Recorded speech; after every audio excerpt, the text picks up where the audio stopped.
Oh. There we go. Good evening and welcome to the February 27th meeting of the Chelmsford Planning Board. We are being recorded, as we always are, by Chelmsford Telemedia. And with that, let's jump right into the agenda. First up, administrative review, 2125 Quigley Ave, requesting an endorsement of Mylars. Email, because I didn't want them to screw up. That looks like Mylars. Thank you. All right. All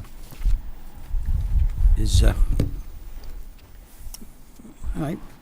Okay. Are we all in order? There's no concerns. No, No concerns? actually is Okay, not here tonight. then, She wrote us a list. I would accept a motion to endorse. A motion to endorse Mylars for 21 and 25 Quigley Ave. Second. Any further discussion? In favor? Aye. Bingo. I'll take care of it at the end of the meeting, or you can pick them up. What? Still be here. You'll still be here? Okay. Did you bring the magic pen, Colleen? I did. Excellent, And you have okay. another one sitting next to you that you'll be doing in a little bit. All right. Second up is 56 Mill Road. Hi, Brian. Another endorsement Yep. of an A&R. For the record, Brian Moosey, Whitman and Bingham Associates here, representing Chase Realty Trust for a piece of property at 5654 Chase Terrace. We're in front of you asking for A&R endorsement for a plan, if I may, Mr. Chairman. Yep, I'll pass please. this information out. This is basically a bit of a cleanup job. Back in 1989, the Chelmsford ZBA issued a variance for this project. There were 2 lots. One house was raised, a second house was constructed in 1990. However, the Mylar plan was never either created and/or recorded or registered. Now the property owners want to convey a lot out to family, and there's no plan to Okay. So this is essentially a representation of the current situation. Exactly. Simple as that. So what I gave you is a copy of the recorded decision, recorded back in 1989. The first 11 by 17 plan that's in that package is actually the plan that is referenced in the ZBA decision. Yep. Again, back in May of 1989. And the second plan there is our plan that's been submitted, looking for endorsement. Okay, and it's lot 1, lot 2. So what it did is the variance created 2 lots. Yeah. Both being serviced by a private drive or a private road called Chase Terrace. Some of the frontage is a little bit further down Mill Road, however, it's encumbered by floodplain, and I read in the decision, also by a tree farm. And so they decided that both lots would be serviced off of Chase Terrace, and that's what they are. You'll see maybe some of the acreage is a little bit different from that first plan. We were able to incorporate kind of current zoning, make sure the offsets to both buildings work. Current survey standards, some of the areas may be off, but we do meet zoning, and we meet the spirit of that variance. Okay.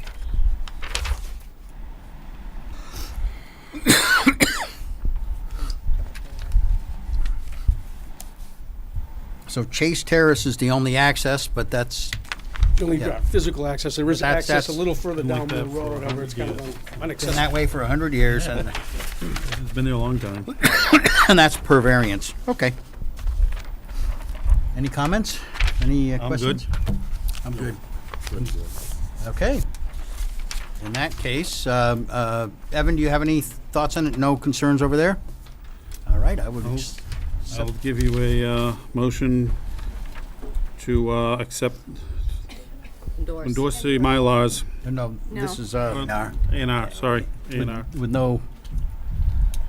Yeah, with With no Determination. recommendation, As the zoning. zoning. Second. Okay, I have a motion. I have a second. Any further comments? All in favor? Aye. Aye. Thank you very much. Got it. Thanks. Thanks. Have a good night. Yeah, it's pretty straightforward.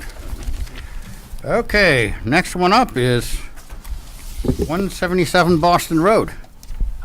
For the record, Douglas Hausler from Lampert, Hausler and Rodman, representing the applicant, Triangle Realty Trust. Peter McAllister is here, who's the principal. We're here before you on a kind of a almost administrative matter. It's a minor site plan modification. As you know, that building has been in the midst of construction via special permits that have previously been granted. So this has to deal with the creation of an ADA compliant access in with a vestibule. It's shown on a plan that was presented. It's been reviewed by the town engineer, is my understanding, and that she had no comments or questions about it. And what it does is it pushes the building out, just not the building, the vestibule, an open area, a sitting room, out in the front and along the side of the building. A little bit of an L-shaped extension. It's approximately 8 feet wide in one spot and 6 feet on the front, Okay. as shown on the plans. 26 and a half feet off the road. Closest spot.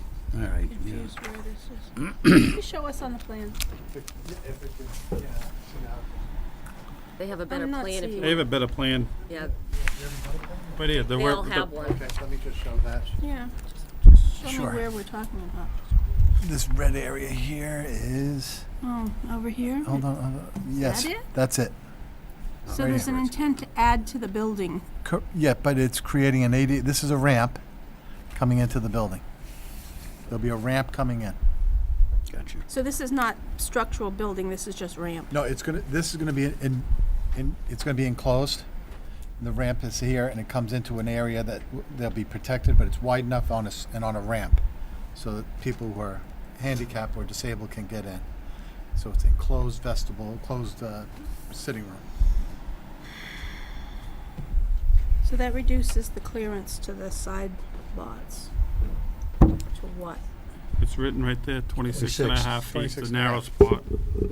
Okay. The elevations.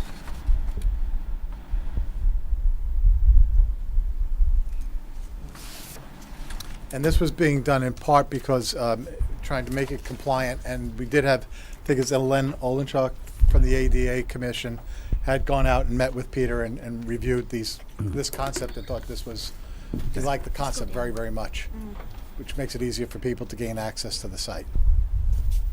All right. Thank you. really Any questions from the board?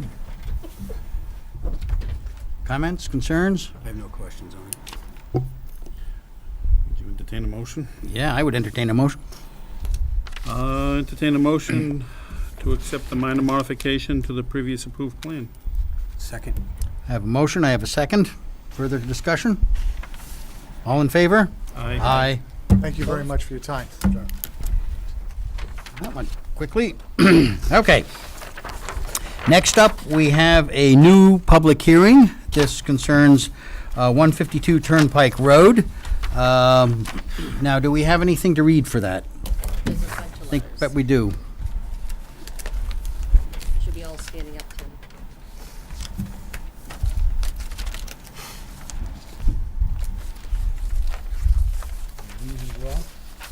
No, that's 177 Boston, that's the one we just did. Okay. Waiting for technology. Yeah. Board of Health has no comments. Police, no comments. Center Water, dear board members, the Chelmsford Water District has some concerns with this proposed project. The existing domestic water service is being abandoned. This service will need to be shut off and disconnected at the water main. This order of condition will need to be fulfilled before any new water service line is connected to our water supply and turned on. A representative of the Chelmsford Water District must be present to witness the shutdown. The Chelmsford Water District would also like to see a 6-inch water main installed beyond the last domestic service with a fire hydrant at the end of the line. Prior to our approval, a representative for this proposed project must meet with Chelmsford Water District Superintendent or Distribution Manager to discuss the disconnection of the service and material specifications. The Board of Water Commissioners, upon approval of this proposed project, would request the following 3 to be part of your order of conditions. 1, water is for domestic use only. 2, water-saving devices should be utilized throughout the facility. And 3, xeriscape landscaping should be implemented to minimize water usage. Richard Tanzino, Distribution Manager. Chelmsford Fire Department. Dear board members, water supply appears to be adequate. The required pressure and flow shall be confirmed by a current water flow test performed proximate to the site, with all calculations submitted to this department for review and approval. The developer shall locate a fire hydrant on the property in conjunction with the water district recommendations on placement. Hydrants shall be free from landscape and obstructions. Access for firefighting apparatus and emergency vehicles shown on the plan received February 26, 2019 is adequate. All fire lanes shall be marked with approved pavement markings and/or approved signage. Fire access roads and turnarounds shall be designed with swept path analysis using a SHTO BUS-45 turning template. Fire apparatus access shall be designed by a registered engineer to withstand the weight of fire apparatus. Cold storage shall not obstruct or impede fire access roads or turnaround. All exits shall have sidewalks to allow a continuous path from the exit that lead to a public way. Smoke detector, carbon monoxide detector, and heat detector placement shall comply with the state building code. The developer shall submit 3 copies of the building plans to the fire department for review and approval. The applicant must submit an application to the Town of Chelmsford 911 Committee for address and unit numbering through its coordinator, Trish DeZuris. This office would approve of this plan with these conditions and changes, and I ask the board to make this letter part of their approval process. Respectfully submitted, Daniel J. Katsufis. Board of Health, no comments. And this is a letter from a resident. Dear board members, this proposed project does not meet the objectives of the community enhancement and investment development. It will greatly devalue the surrounding properties. The density of this project on such a small parcel will adversely impact the surrounding neighborhood rather than enhance the community. The only community investment is for one individual. To issue special permits to do this is blatantly irresponsible. The parcel is way too small, 31,212 square feet, to accommodate 6 houses, approximately 1,600 square feet in garages. On the current plan, there is no provision for privacy plantings or fencing for abutters. The visitors' parking would be 11 feet from the nearest property with no way out but to the back out onto Turnpike Road. In the time the current owner has been in possession of the property has become a blight of the neighborhood with debris in the yard, a large pile of brush next to the abutter property, and a fallen tree partially blocking the emergency Stonegate access road. We notified the Board of Health as they were 2 unpermitted dumpsters that became offensive in the heat and left there for many months. This project, squeezing in too many units on a grossly too small parcel, will greatly devalue the surrounding areas and will not accomplish the purpose of the CEIOD. Richard Malloy and Ann Malloy. And that's it. Okay. We have,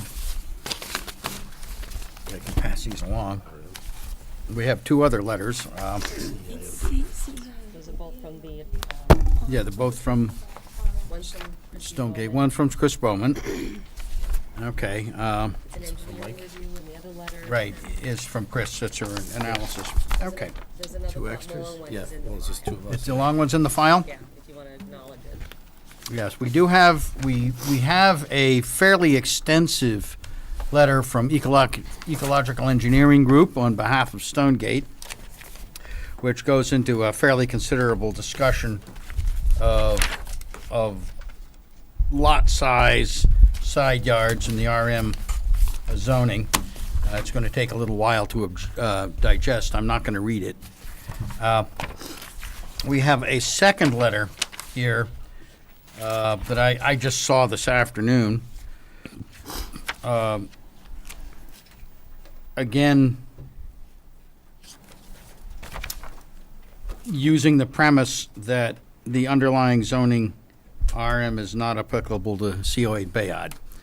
I don't think it makes sense to read that one in either. It's fairly lengthy, but we certainly have copies of it if anybody wants to have a look.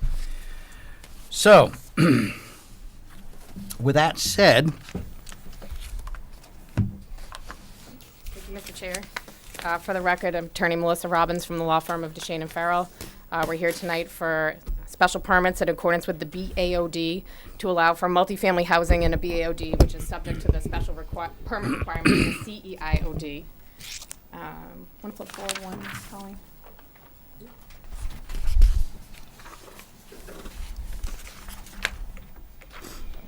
The site is located in the RM zoning district and contains approximately 31,212 square feet of lot area. The site is well suited for multifamily development more than other lots in the BAOD because it's actually zoned multifamily RM, which by definition is a high-density zoning district in the town of Chelmsford. And if you flip to the next, that's the GIS picture of the site. This is actually the surrounding community, just to give you a lay of the land of where we are. We're actually H, little letter H there. So you can see just a general layout of the neighborhood on our side. We have many multifamily developments, including Stonegate, which is letter G, and another multifamily development, which is F. I believe is still a single-family home, and then the properties across the street are single-family residential. Surrounding the outside of Stonegate, we have some industrial properties and also some commercial, and I believe these are the industrial power lines here that run in Chelmsford. So that's really the lay of the land for the neighborhood around here. The project, as the board knows, want to flip one more, Colleen? Maybe one more. I lied. There we are. All right, the proposal will allow for 6 units as laid out on this bottom plan here. As this board is aware, the previous building inspector had made a determination that multifamily housing could not include single-family homes within family. But much to this board's initiative, zoning change was made that allowed for single-family homes on a single lot to be considered multifamily.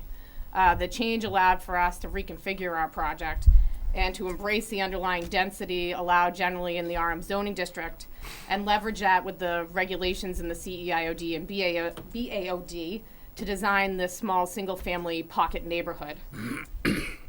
In conformance with the density in the RM zoning, the developer is proposing 1 unit for every 5,000 square feet of area we have out here.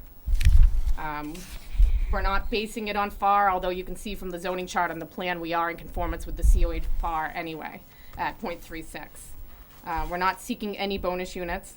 And in conformance with this section and section 195, 138D2 of the Chelmsford zoning bylaw, we are seeking for a waiver of your payment in lieu of fee down to $5,000.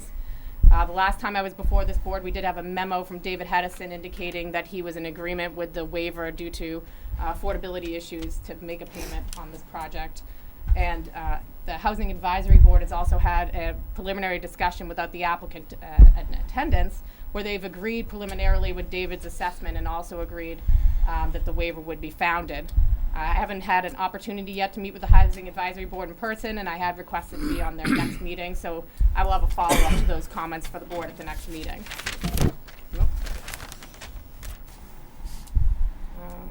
So the proposed units, and you can see a depiction here up on the top right-hand corner with landscaping, but if you go one more, Colleen. Down one? Yeah. So this is a depiction of the units we're constructing out here. The proposed units are approximately 1,643 square feet of living space. They have a single car garage, and then they have a single parking space outside. There's also an additional 2 visitor parking spaces in the rear of the project site. This meets the parking requirements for the underlying zoning without any COA relief. All these units have small farmers' porches on the front and also have a potential for first floor bedrooms. Due to this new layout, we are seeking building coverage relief, but this is based on the additional square footage that was added in order to decrease the unit height. We can actually meet building coverage, but when we do meet building coverage, what happens is we go back to those taller townhouse buildings that are 3 stories in height with the parking underneath. And so with the previous discussions with the board, we have continued to go with this design with the smaller cottage-style units, which are 2 stories or 2.5 stories if you have the walkout in the rear, which are much lower than the 3-story buildings that were originally proposed.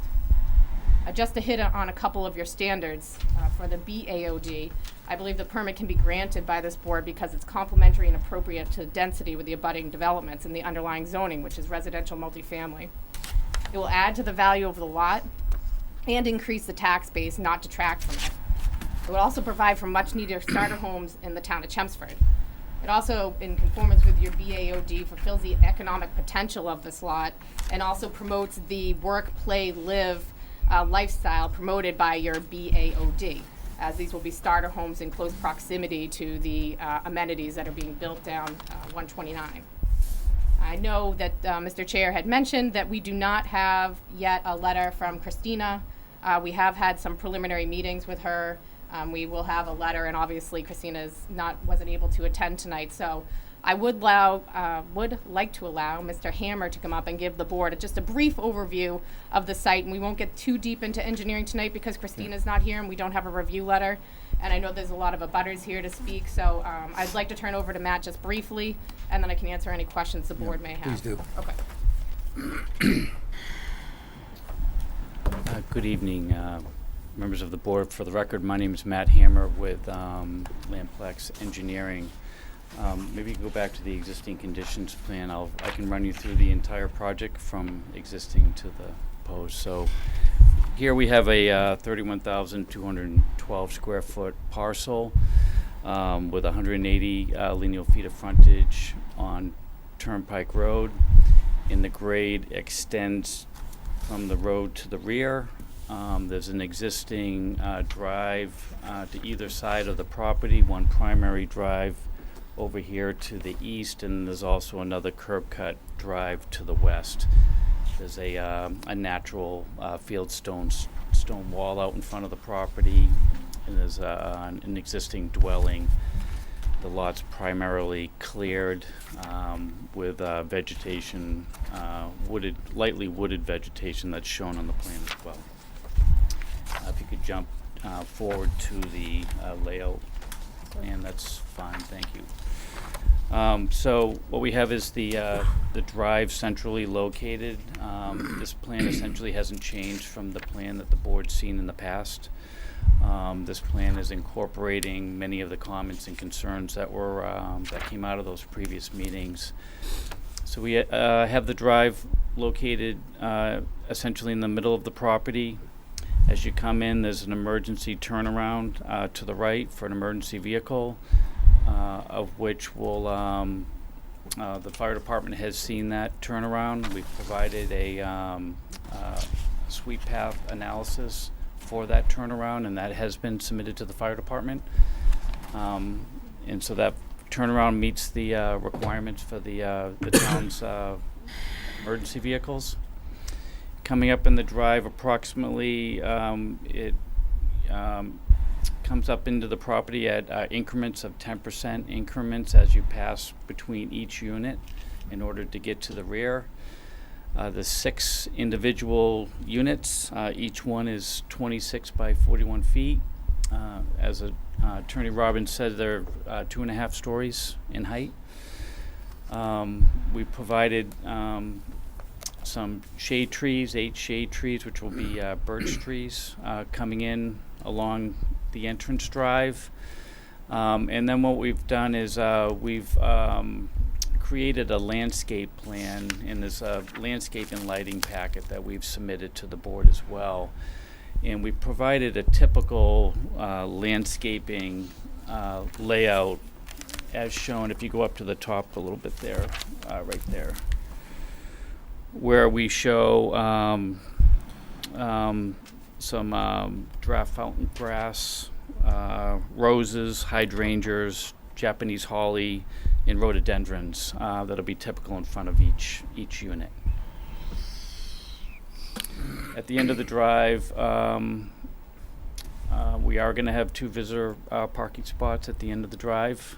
And if you go down, Colleen, a little bit, up back to the site, you'll notice that there's a lot of green shown on this plan. And we have more than enough snow storage to accommodate this small access drive in each individual driveway to accommodate snow storage. If you go down to the grading plan, Colleen, I'll go over the utilities. It may not be in this. Is the grading plan in your? Yeah, if you keep going down. Down? It's down.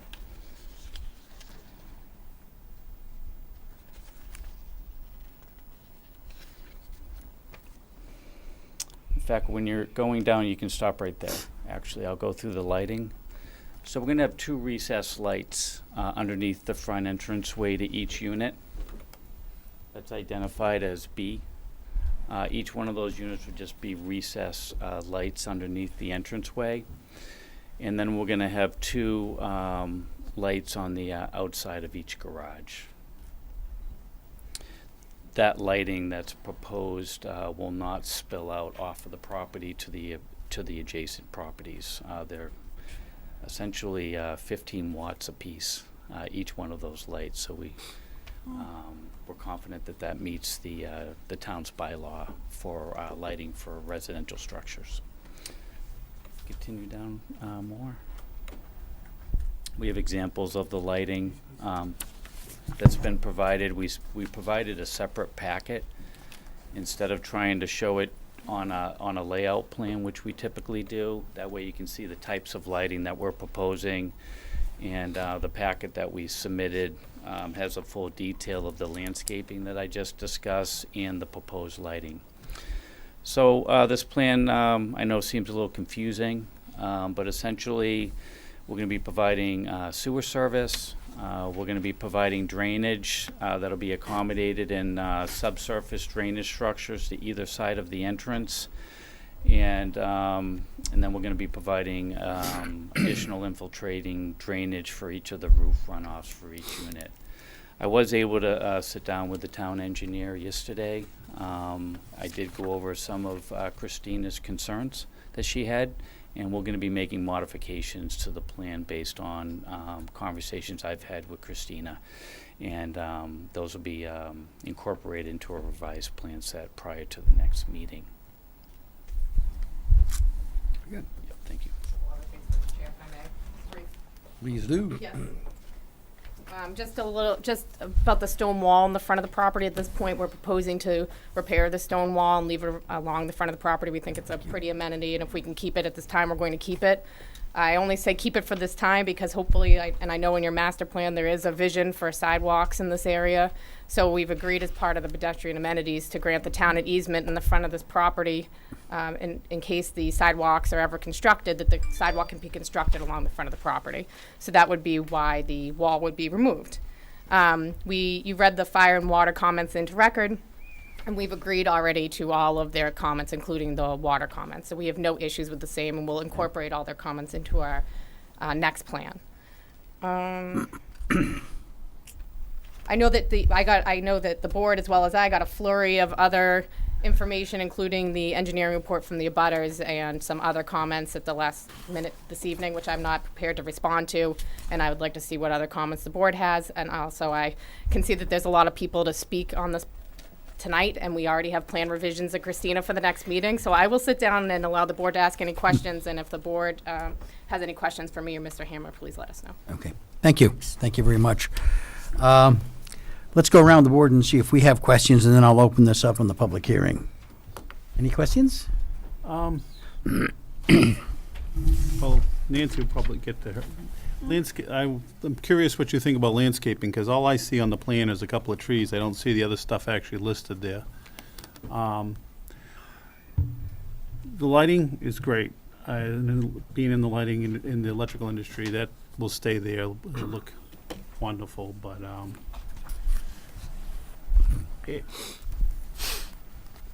it'll be interesting.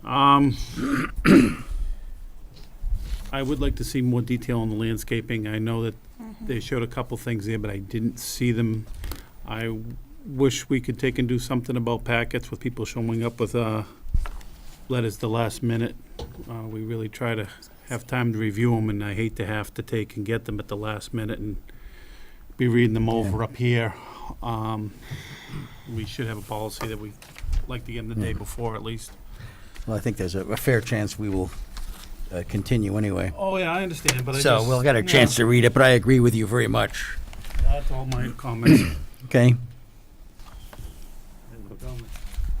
I just have a question on the, is that gonna be individual trash barrels? And so there's gonna be a garbage truck going in there and backing up to get out? So this will be a private pickup. Yeah. There'll be individual plastic totes for each unit, one for recycling and one for trash. And it'll be a private trash pickup. Okay. So they'll be able to turn around in that cleared fire lane Right. to come in and exit the property. Got it. Kim? Well, the plan is definitely looks a lot better than the other revisions that were in front of us. And I definitely like the affordability. I'm also on the Housing Advisory Board, and I know that that has been definitely an issue. The only thing I would comment on, too, is the landscape, just because some of the neighbors had mentioned that, so if there was something you could do to appease them, that's all I have for right now. I have a question regarding the visitor parking. So you've got 2 spaces up the back, and then you've got an extra spot in each driveway. So what happens if 2 of the residents have something going on at the same time? Where do you expect them to park with Turnpike being such a busy road? You can't park on that. There's no provision for 2 of the homes having guests over at the same time? No, and at this point, I mean, we are in conformance with the parking standards of this. We're not asking for any waivers. We're actually in conformance with the underlying zoning, but we are working with the town engineer to see if there is some banking opportunities here. So if there are parking issues, we can deal with them at a later date. We think that there is adequate space if there aren't giant piles of snow for people to pull along the roadway. At least on one side, this is a 20-foot wide entranceway for these 6 units. But we are actively exploring that very issue with Christina right now. Good. Okay. Thanks. That's all I have, Mike. Nancy? Yeah, the question I have is what is expected in terms of a maintenance plan for the landscaping? I mean, will this be centrally maintained, or is an expectation that your tenants will maintain their own No, area, or what? the tenants will not be maintaining each of their own individual landscaped area. There'll be a property management company that will facilitate all the ground maintenance, maintenance of all the drainage facilities, maintenance of the trash pickup, maintenance of the snow removal, in any other issue that may come up on the property, because these are gonna be managed by a management company, so. Okay. Okay. All right. All right. Let's be clear. These are homeowners here, so they won't be tenants. Yeah. There'll be a homeowners association, which will require a management contract to maintain the outside of these units in conformity with the division and the condominium documents. So we're not talking about, when he talks about the management company, it's the management company owned by the homeowners association, but it is our intention to have those areas maintained by the HOA and not by individual unit owners. Okay.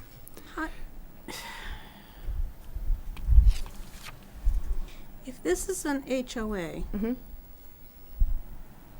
what is the expectation in terms of exterior building maintenance and standards? They would have to In be. other words, Oh, go ahead. will they be maintained consistent with what they're built?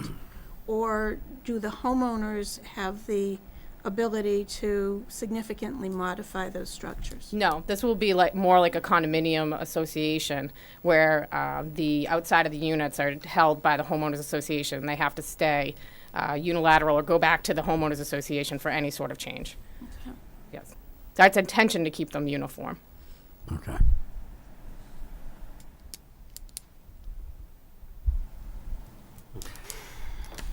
Any more?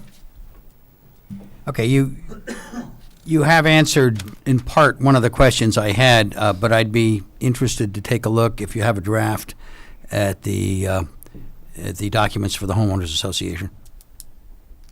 Sure, we have a typical of something that I use for a project such as this, where there's a homeowners association that keeps control of the outside of those areas. So I'll send it along to the board so they can see what something Yeah. like that would look I'd like to have a look. Sure. I have some Dealt with particular these. concerns that I won't get into here Absolutely. concerning HOA agreements. Sure. No, Okay. I'm happy to. Great, thanks a lot. Okay, any more from the board? I know we've seen this plenty of times and watched it evolve. If there are no more comments from the board, this is a public hearing, and I'm opening it up to the public, and I See the first person up. Good evening, Mr. Chairman. My name is Robert Ansel. Yeah. We submitted a letter that was submitted to you over a week ago. You had said that one of them you had just gotten today. Yeah. Colleen had indicated that she sent it a week ago, not the engineering review letter, but our firm's letter. And we did put a lot of effort into discussing the legal issues associated with this project, and we do encourage you to read that. Oftentimes, I am on the other side of development projects, and I will hear neighborhood complaints of stating that a project is too dense, and I'm often dismissive of those comments. I think that it's instructive to read the just the opening paragraph of the submission letter for this project to give you from DeShane and Farrell to get an idea of what is required to approve this. I will be brief. It's just a paragraph. This office represents JJN Realty Trust regarding a proposed project of 152 Turnpike Road. The development will be in conformance with Article 13 of the Chelmsford zoning bylaws entitled Business Amenity Overlay District, herein referred to as BAOD. The proposal contains 6 units of a standalone single-family home on 212 square feet, which under the BAOD requires a special permit subject to Article 23 entitled Inclusionary Zoning, and must also follow the regulations entitled Article 11 entitled CEIOD. Please recall that on January 9, 2019, the Planning Board made a finding of applicability in determining the project eligibility for the permitted to be permitted pursuant to these bylaws. The above referenced bylaws are written to require special permit relief not only in accordance with the applicable main section of the bylaw, special permit for the BAOD CEIOD development, but also specific relief required for each of the following sections of the bylaw itself.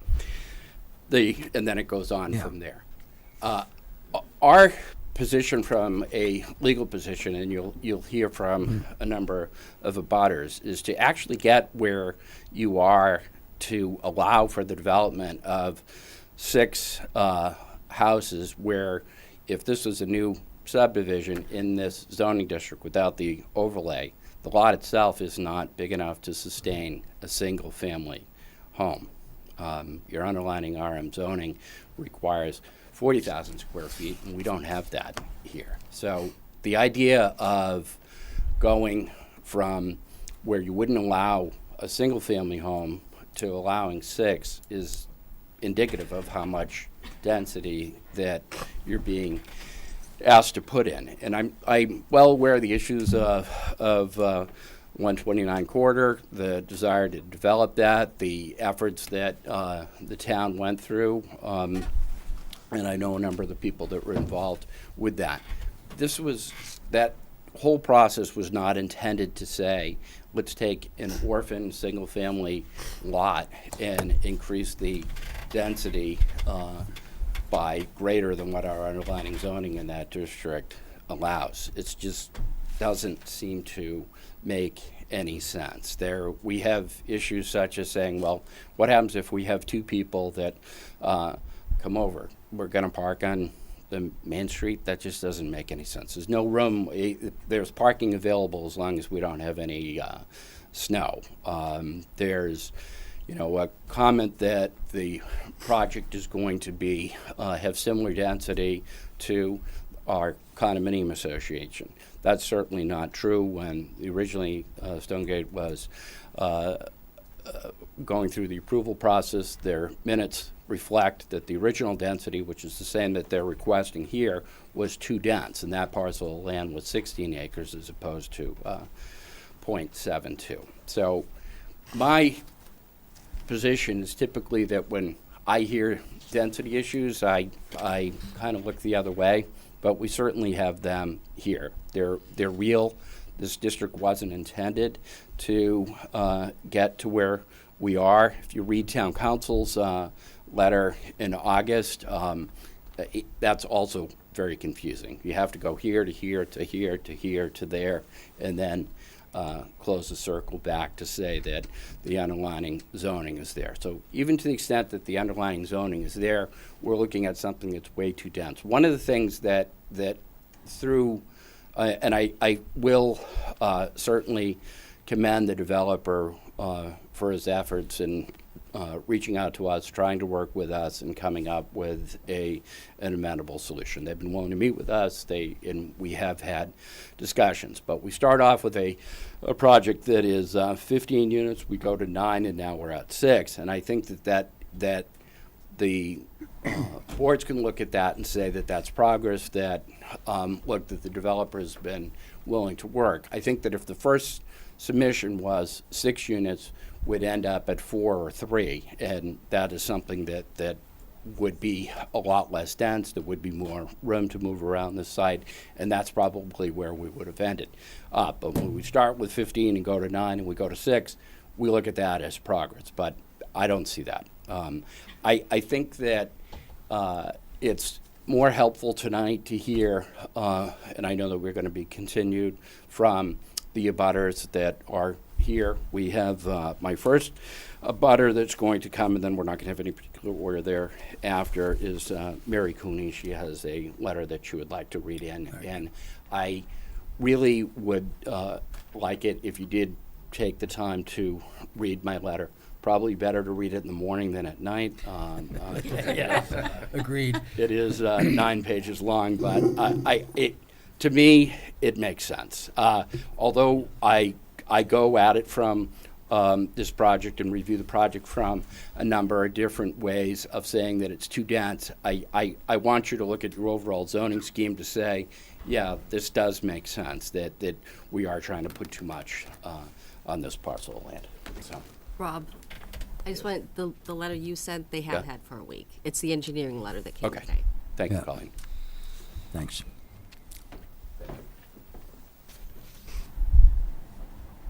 Good evening. My name's Mary Cooney. I live at 69 Stonegate Road. The Stonegate Board of Trustees composed a letter outlining their concerns for this project, and they asked me to read it tonight. Stonegate Condominium is a community of 62 detached single-family homes situated on 14.8 acres of land with plenty of natural greenery. Our development has been in existence for more than 28 years and continues to be a great place to live, raise a family, and maintain property values. Our community operates on a volunteer board of trustees that works diligently to keep our neighborhood a desirable and sought-after place to live. We are writing on behalf of the Stonegate Condominium Trust, the organization of unit owners of Stonegate Condominium, regarding the plans being proposed by J&N Realty Trust for special permits at 152 Turnpike for 6 1,600 square foot single-family homes. We feel that 1 or 2 owner-occupied units with 1 garage would be a good fit for the surrounding neighborhood. Such a plan would complement the existing homes within the area, and 2-story designs are in keeping with the streetscape. However, as residents of Stonegate, we are opposed to the current proposed project for the following reasons.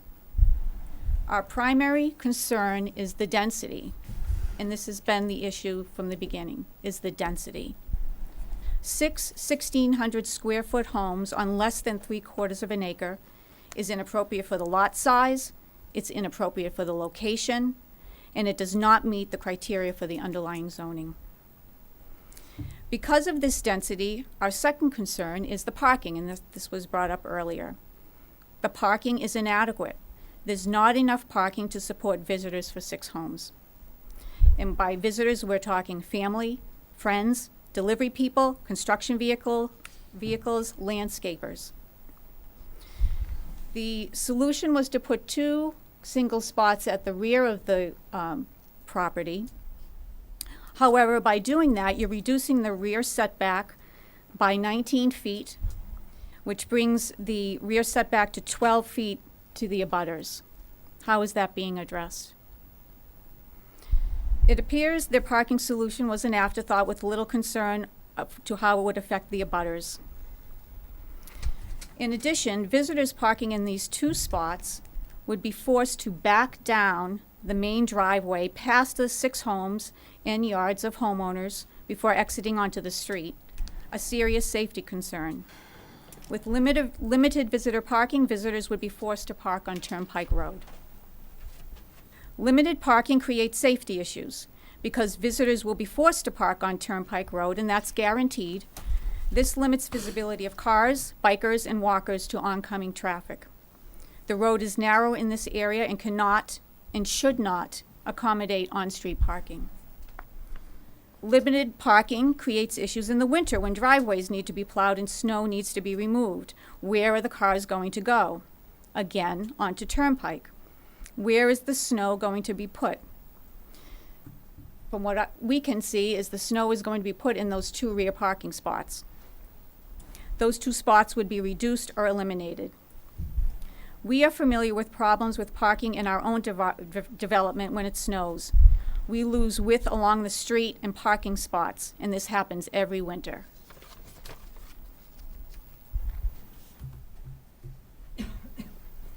Excuse me. Traffic.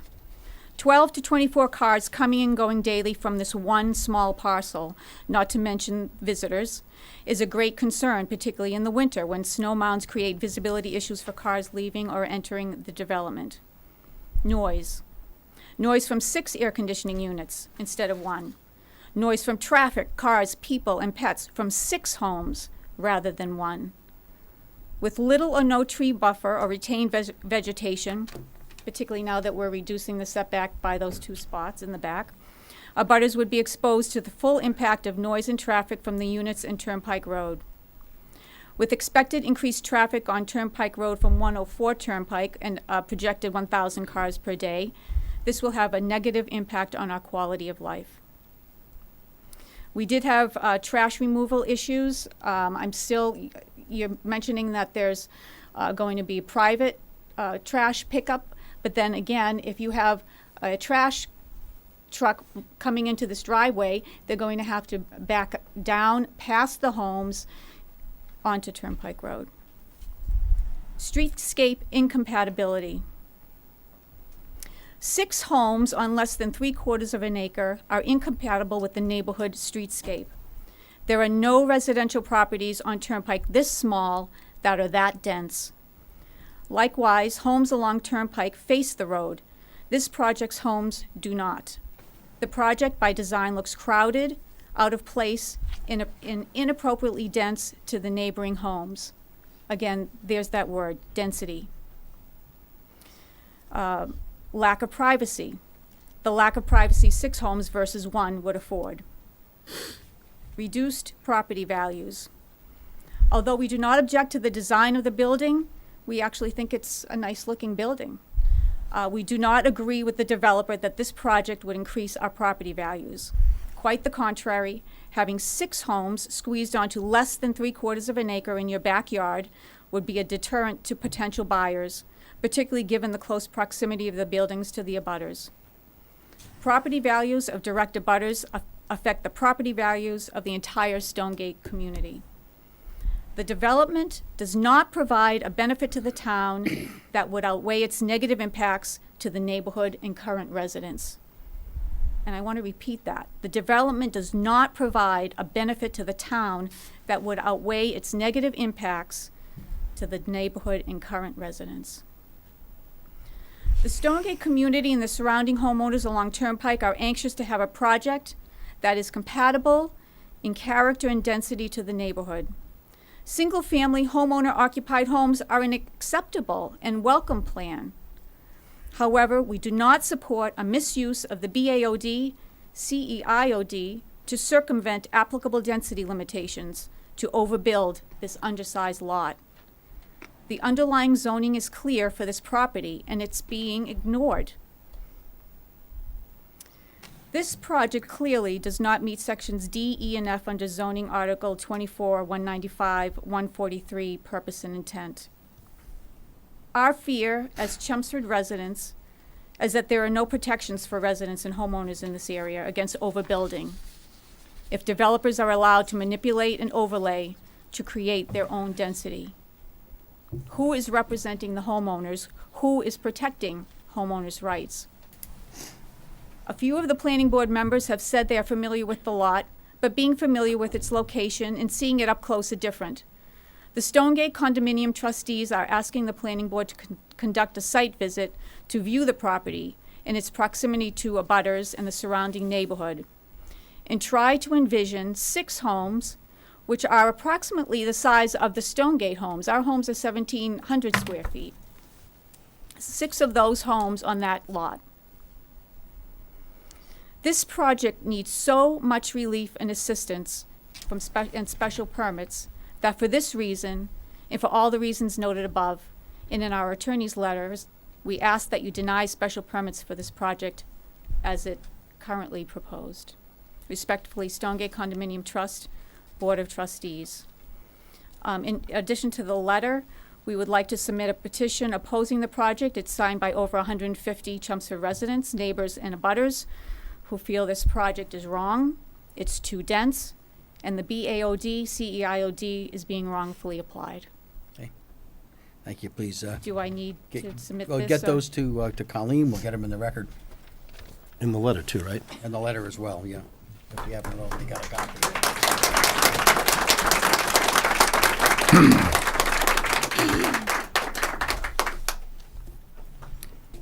Okay, thank you very much.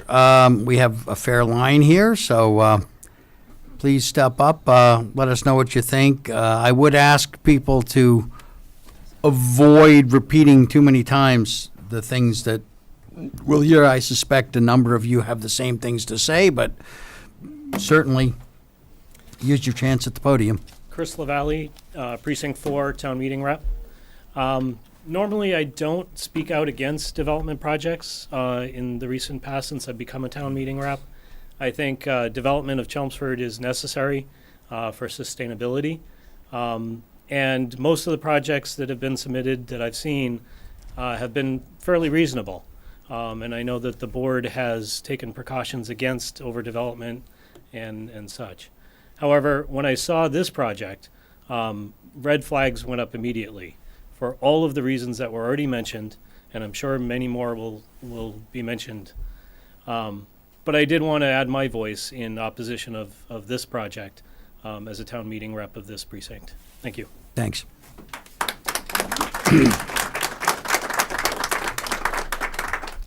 Good evening. My name is Sue Johnson, and I live at 154 Turnpike Road, along the side of the development.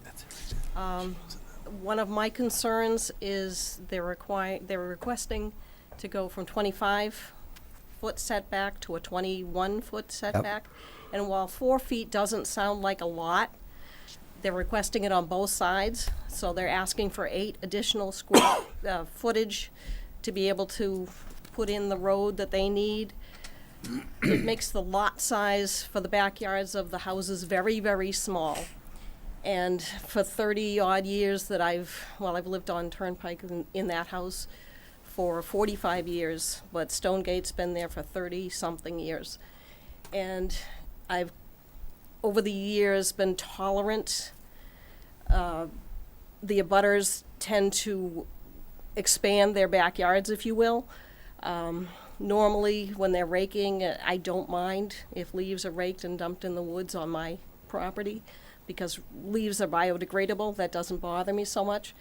But as of late, some of the abutters have taken upon themselves to cut down my trees and expand their backyards into my property. If the backyards of these homes are only 20 feet long, or 20 feet from the back of the house to the property line, that doesn't give you a lot of room for families to play and have a cookout or whatever they want to do.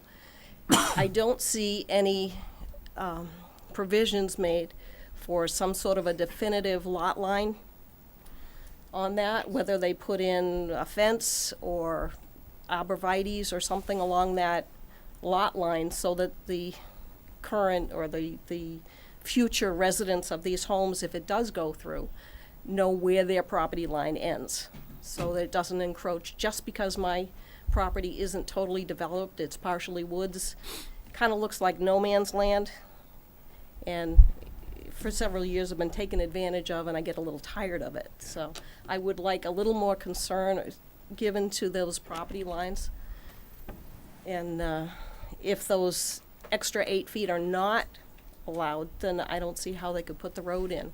It would only make a 12-foot wide driveway coming in, and that's not enough. So somewhere the 8 feet has to go. So that's my concerns. Thank you. Thank you. Very good list. Thank you.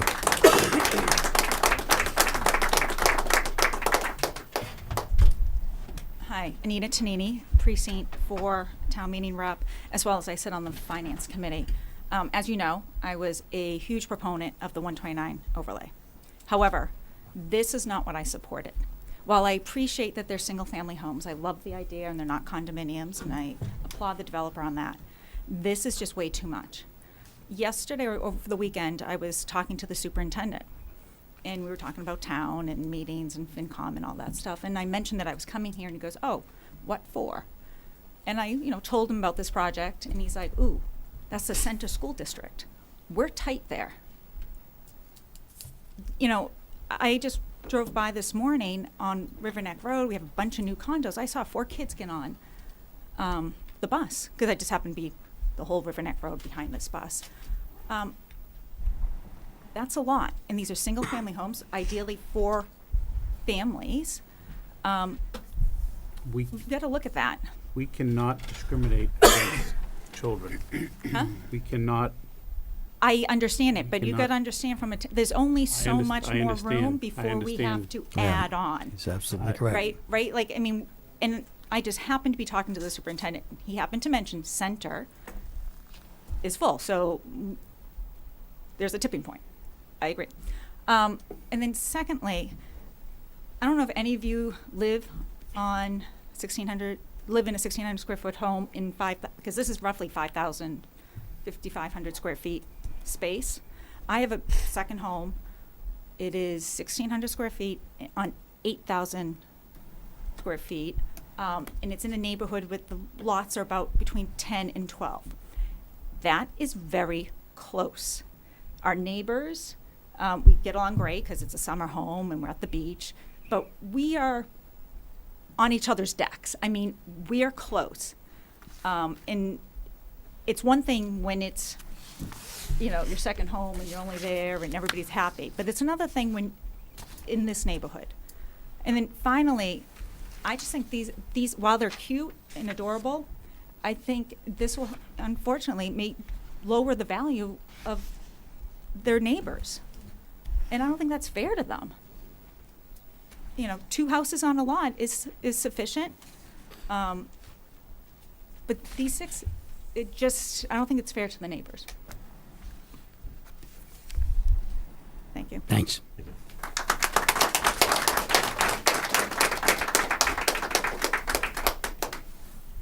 Richard Stander, 153 Turnpike. I'm right across the street from the development. My concerns that I've expressed in the past, and I'm going to restate them, is that is the narrowest section per data that I've harvested from the town engineer during one of these planning board meetings. That is the narrowest section of Turnpike Road, and this is going to be a very difficult situation. One of the comments that was made regarding parking was that there will be no parking, but there's no parking signs in place. There are no parking signs in place. So if there's going to, the statement was made, there's not going to be any parking allowed on Turnpike Road, but we don't even have the signage up to enforce that. So that's sort of a hollow statement that there would be no parking allowed on Turnpike Road. So it is a dense area. The traffic speed at times is over 50 miles an hour on Turnpike Road. It's a recipe for that you have to be very careful of to avoid injury or a bad accident.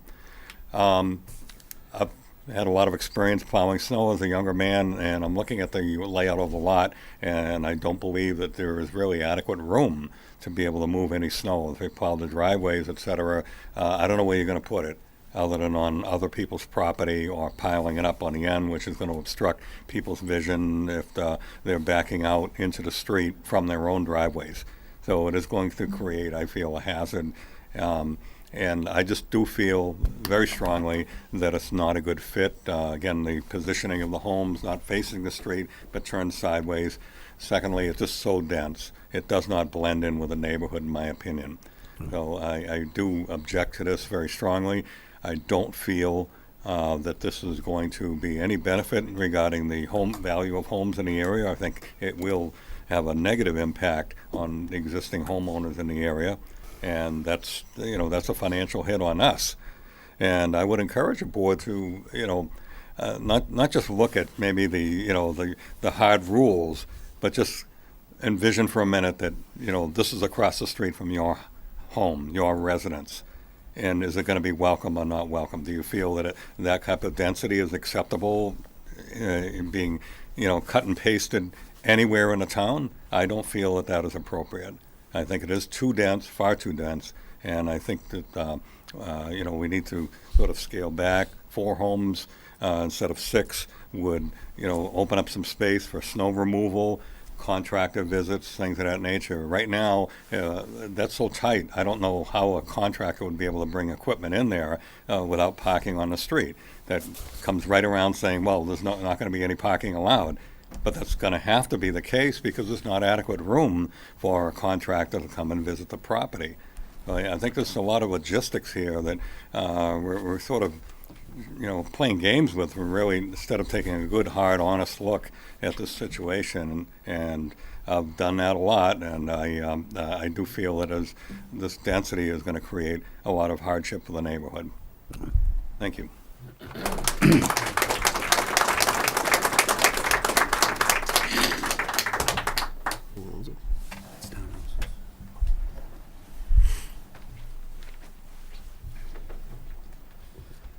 Good evening. Michael Brenneman, 71 Stonegate Road. One of my concerns, or actually a lot of my concerns, again, I don't want to beat a dead horse here, but when we talk about the parking, you have a 1-car driveway with a 1-car garage. If you have 2 people in the family, single people, they're not going to the same job, they're going to have 2 cars. You can raise your hand in here, and how many people here or in Stonegate, their garage, most of them are not used for a car. Because if you have children, you have snow blowers, you have lawn mowers, you have bicycles, you have everything to fill that up. In the winter, you kind of hang things off walls and do what you can to maybe get 1 car in so that you don't have the ice and the snow when you pull out like tomorrow morning. And there's just not enough room for all the cars. Those garages, maybe in the first year, they're nice, they're clean, and you can use it. But I'm telling you, after a year or 2, and where they have 2 extra spaces, everybody's going to have 2 cars. So every morning, if the other person works late and they pull in, well, I gotta pull out and let somebody pull out, and then I can pull back in because I got to move my car so they can get in and out. So it's going to be like a big jigsaw puzzle of cars moving in and out of there 24/7. That's the way I see it. And also, I know that with this overlay project, the whole idea was to build up the town, bring in restaurants, bring in, homes and businesses, and to fill up the businesses down on 129, not to make it this, ghost of a neighborhood down there. But if you look down there, Comcast has been empty now for 1.5 years, 2 years. Nobody wants it. Lifelinks is empty down there for now 6 months. Kronos left. That building over there has 80,000 square feet. The other building beside that has 80,000 square feet. Further up on Mill Road, that building has 80,000 square feet for lease. So if we're saying that we can overpopulate these little teeny pieces of property in an area where you're telling me that these single people are going to come, live there, and work in Chelmsford, well, it's not happening. It's just not. I haven't seen anything out there as far as for companies wanting to come to Chelmsford because of what's happening with this overlay. All I've seen so far is you got Emerald City that was built at the end of Mill Road, which is now sitting up when you come off the highway. That's all you see is this big conglomerate of apartments. And now the other one that's going on down at Turnpike, I feel sorry for the people across the street because they were supposed to leave all the trees up there. If you go down, drive by there tomorrow while they're all working, every car that parks, they park right up against the fence, so all their lights, and they're there until dark, are all lit up across all the people that live across the street. And is that where I don't know if that's where the parking's going, but I feel very bad for those people. One driveway in, one driveway out. The same thing. It's just way too dense for our neighborhood, and it's just way too dense for any small piece of property like that. I think it should be redone. It should have started, instead of going from 15 to 9 to 6, they should have come and said, we have one house there. How about we put 2? That's all I have to say. Thank you.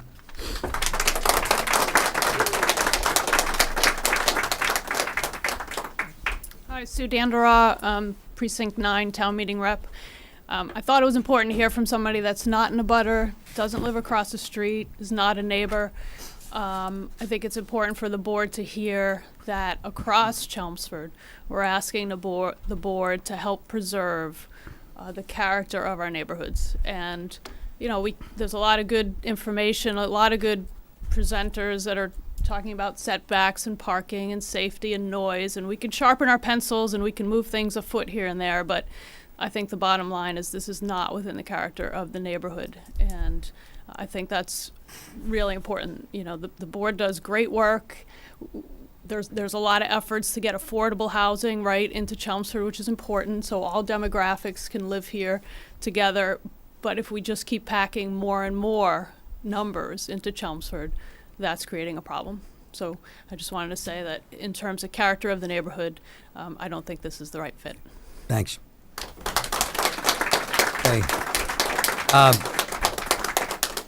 All right. I'm going to maybe take a couple more then, because I'm sure we're going to be continuing this. Then we'll move on to other business that we have to take care of tonight. But go ahead. Thank you for taking the time to meet with us.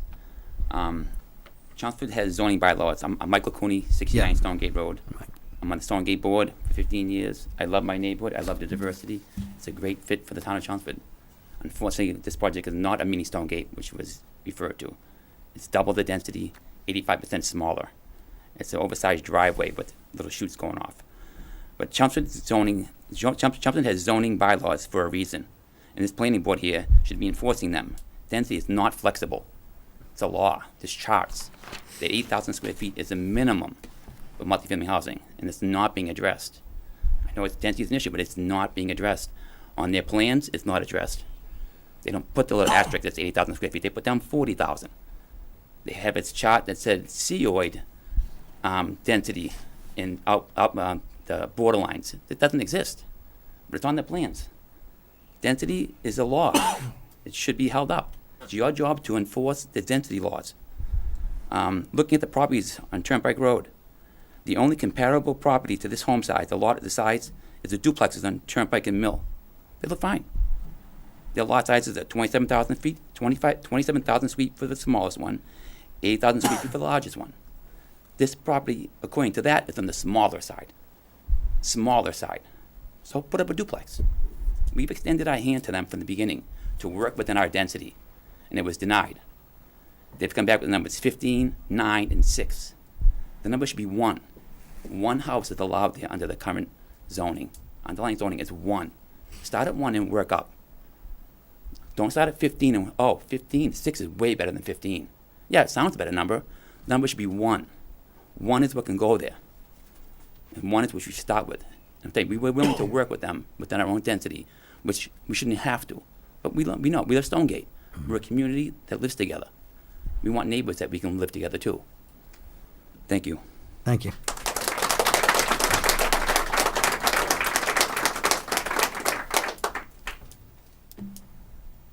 Please do.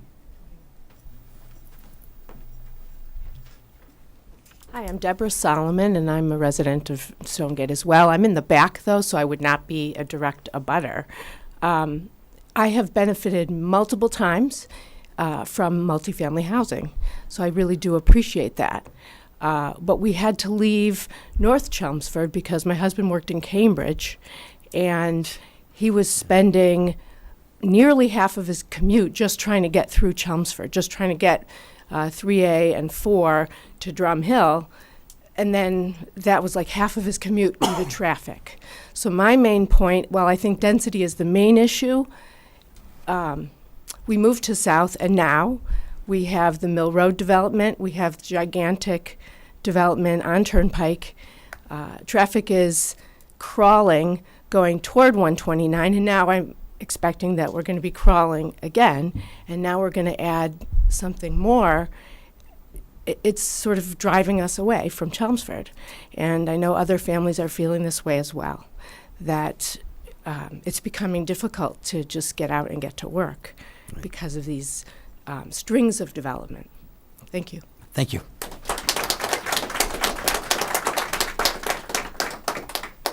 All right. Don't see anybody. Anybody else? I'll take one more, and then we'll leave this open, so there will be a chance when we see how the plans developed to comment further. Excuse me, people. My name is David Gaudette. My wife Susan spoke earlier. And on top of all the other concerns that we have with density, I want you to think of one thing. They're making we're making allowments for, we're going to make the right driveway. We're going to have parking spaces here, there. You're going to have 6 houses. What if one of them catches fire? And I know there's allotments for how a fire truck gets up there, but think about it. During a busy day where we have all these other developments going in down the street, we have Stonegate to the other side, because we're the house that's in between Stonegate and this emergency traffic, emergency vehicles trying to get in and out of such a tight space. If you have a larger scale, let's say fire, it scares me. And plus the density of the houses makes it more to the point of one house burning to the next, etc. Having one of your Chelsea type fires or your Lowell type fires where one house after the other because of their density. Okay? We're not sardines. Don't treat people like sardines. If we have the laws, we have the reasons for them, and I don't know the laws, people will get up here to speak that know of the laws and the rules. You guys know the laws. And like the prior gentleman said, just enforce them. Make it safe for everybody. Let's not worry about what the house is going to look like, how many people we can squeeze in. Let's think on the human issue of what if. And don't say there's no what ifs. It happens all the time. I want everybody to live happy and safe, and I don't think you can when you squeeze 6 houses into a one-house lot. Thank you for your time. Thank you. My address, 154 Turnpike Road. Okay. All right. I think at this point, let's continue the public hearing on this. I believe why don't you Mr. Chair, tell me what plenty you've of gathered. comments to review from this evening. We're still Yeah. waiting for outstanding engineering, so we'd certainly Right. like time to respond. So we would request a continuance to the board's next meeting. Absolutely. We will, I presume we'll do that if we all vote for it. Are there any additional questions from the board before we continue? I think we've. The other thing is, you Yeah. want to have town council. look Yes, at I'm going to that. have them do that. Yeah, Yeah. that would. Be at the meeting of this. I want to get his opinion on it. If he feels being here would be useful, then we'll get him here. Very good. So All set for the moment? Is it request to continue March 13th? Is that the next board meeting? Is that accurate? Does that look like it? Just so you know, I won't be here. Okay. I don't know about other members. What's the date? March 13th. I won't be here either. All right, we're going to be short. All right, well, if it need be, I would like to go to the 13th, but if we have a quorum issue, I would certainly continue. Okay, let's Yes. determine if we have a quorum issue. If that turns out to be the case, we'll move you to the following one. That's absolutely fine, and I'd grant the extension to allow for that if we have an issue. Okay, just fine. Yes. Okay. Might I have a motion to continue the public hearing? Motion to continue public hearing. Second. All right, for the moment, that'll be to the 13th. We'll see how that plays out. Yep. Okay. Thank you very much. Okay. Take a vote. All in favor? Aye. Opposed? Thank you. Thank you. Thank you all for coming tonight. Thank you. We already know, so he won't be here. Yeah, he won't, and you won't be here, No. and Glenn's gonna have to. We are. He's away too. Yeah. Remember? No, I think Right, so. yeah, we're really gonna be short. Going to take the kids down. Yeah, we'll only have 5, and that's if Glenn Mullins We'll leave Saturday, So- we'll leave Okay, I'm just gonna wait for the continuance, just so I can give a little explanation. all right. Spring break. Spring break. Oh my God, yeah. Friday night, be down there by six. Yeah. Absolutely. Yeah. What's the question? Show up the driveway by 11 p.m. We don't ask any questions. Luggage goes under and. Get in.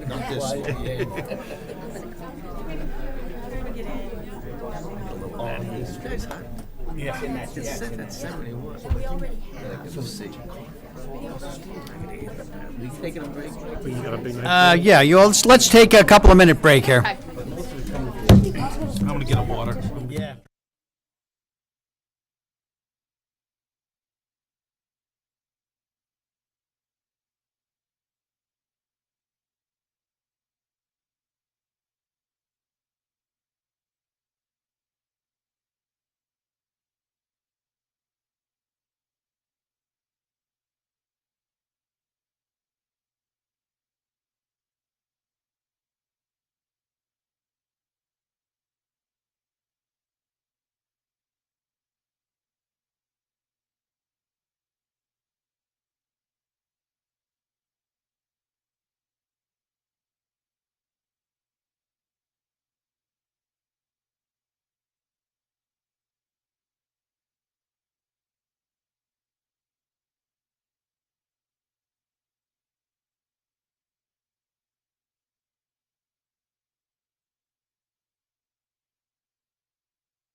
Yeah, looks like I'll be signing a few Mylars. Okay. That's it for reading, right? Next one up. I understand you're looking to continue Drum Hill? Yes, thank you very much, Mr. Chair. We did revise the plans and address the concerns of the board at the last meeting. We do have a revised plan set, but one of the abutters, the closest abutter that owns the commercial mall next door, would like some additional time just to review the information and make sure Fair they're enough. comfortable with it. So just as a courtesy, and just give them some time to digest the information we've given them, we've requested an extension of 2 weeks, which will now become 4 weeks, it appears, to the next planning board meeting in order to give them the proper time to review the plans. Okay, if you're okay with that, I'll entertain a motion to continue. A motion to continue to our 27th meeting, I So is there guess. absolutely not going to be a 13th meeting? Well, I think we may have it and use it for a work meeting, but we're not going to have enough to vote on anything. Okay, so yes, I'll Really. request to continue. to We the certainly won't be able to, I don't think we'll be able to do On special permits. special permits. Okay, so yes, I'd request a continuance to your March 27th. Okay. Got that? All right. Motion?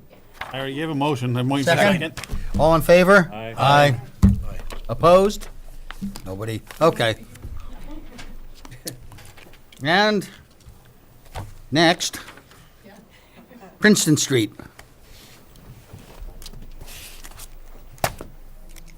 Hi. Hi. For the record, Douglas Hausler from Lampert, Hausler and Rodman for the applicant. Princeton Court Apartments.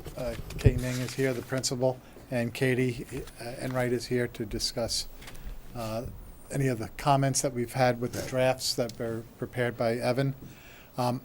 I was asked to check into the legal process for the road abandonment. I have put a call into Paul Haverty, and he called me back today, but we did play a little telephone tag. But what the approach will be, and I did speak very briefly this evening with Paul Cohen and Steve Yonley, is that it would be what we call the reverse of the acceptance process. Yeah.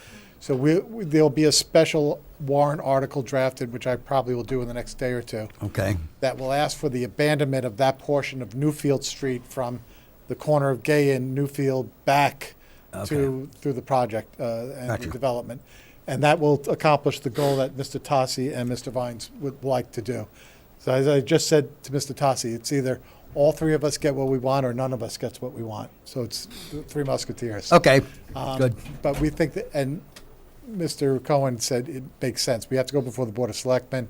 Right. With the warrant Yeah, they're the article. ones and that do those. Then it goes to town meeting, and then I don't want to have to wait till October, though, to do that. Okay, you're going to have time to get that. I don't see how you're going to get it on the warrant for April. Paul may be able to do a special town meeting within the town. Okay, yeah, a special town meeting at the town meeting. Exactly Okay. right. And he understands, it's a very narrow point, so. Yeah, okay, good. And that's what I had to do with respect to that issue. Katie has worked very closely with Evan on a draft decision, and I think we've incorporated all of Evan's comments. I hope we have, or, and Katie can address those more specifically. And other than that, unless you have questions, we're okay. Okay, sounds good. Thank you very much. Thanks. And just briefly, Katie Enright with Howard Stein Hudson, just to update you from the last meeting, there was a few comments. I know that Nan had asked about the junipers in the back and if they were snow tolerant, and Lorraine says yes, they're snow tolerant. At that meeting, Mr. Tassi had asked us to switch out. We had some deciduous plants at the bottom of his wall at the end of the parking lot there to the north. And so we've switched those out to more junipers in that area and created and brought in some larger evergreen plants also in that corner, just so that we can basically better shield the project from his rear yard. Also, what's not shown on this plan is there's a couple trees at the base of that wall already that Mr. Tassi would like to see saved. Lorraine went out and took a look at them and said that that seems like that they would be healthy and that would be possible to save them. So certainly as a condition, we'd like the decision to reference that those two trees would be saved at that wall.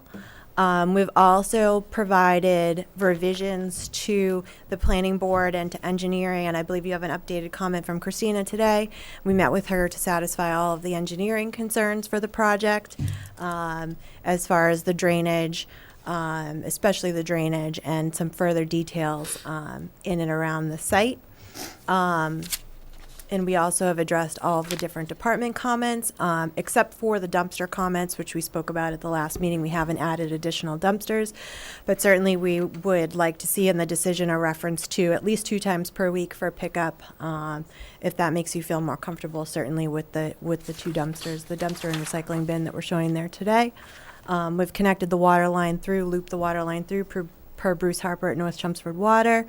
And I believe have essentially accomplished any of the remaining items. I know that at the last meeting, we had some conversations about improvements to the existing buildings, and I know it was asked what units had been redone. Evan had asked today if we had any pictures or kind of a memory of, or a listing of what units had been redone. And Kay, the owner, has provided us with a list that says there are 8 units that have been redone, and there's some pictures here that just show kind of the interior work that was done, even cabinets and the like, and that can be for the file. Can I make a comment about that? Has there been any permits pulled for any of that? Yeah. Go ahead. I think most of the interior work we do are both, mostly painting, carpentry, You cabinets. just showed kitchen cabinets. You didn't do any kitchen sinks, no plumbing, no water heaters, no plumbing fixtures, no lighting fixtures. The kitchen sink, yeah, there is fixture for that, but we didn't file permit for that. It just, I didn't know we need to file permit for that. I mean, that's right. It's the contractors, right? Okay. And also for the major work, for the roofing and the water heater, yeah, I mean that's definitely we do. That's the only permit they have on files from 2016 for the outside of the building. Outside building, we also did some debt work. Debt Yeah, work. it's on here. Right. That's from 2016. That's the time. Does that refer to the decking repairs, or that's Deck, pool, sheds, patio, gazebo, infill, that's floor. right? Yeah. So that's definitely. I will let you know right now that they'll probably be asking for permits for if you are doing plumbing work. Okay. Like, right. if you're doing a kitchen, you should be getting a permit. If you're doing windows, they need to be certain sizes so that a fireman can get through them. I think Mr. Housel made a comment that you were talking about changing windows last time. Right. Yeah, I think It's a picture of a window.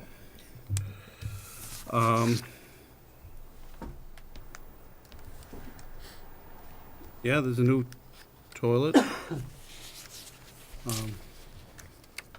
think in the future work, especially for the interior renovations, I definitely make sure they pull the permit for.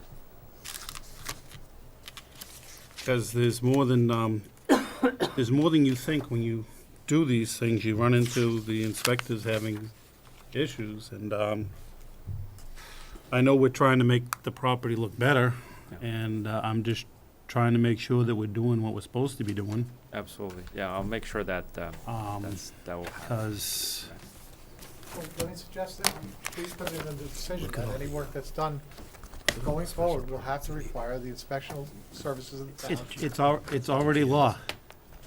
I understand. It's already law. Respectfully, I don't know why it's here at a planning board discussion, because I think it's up to the building inspector to be enforcing that, not the planning board. No, So but I understand your comment.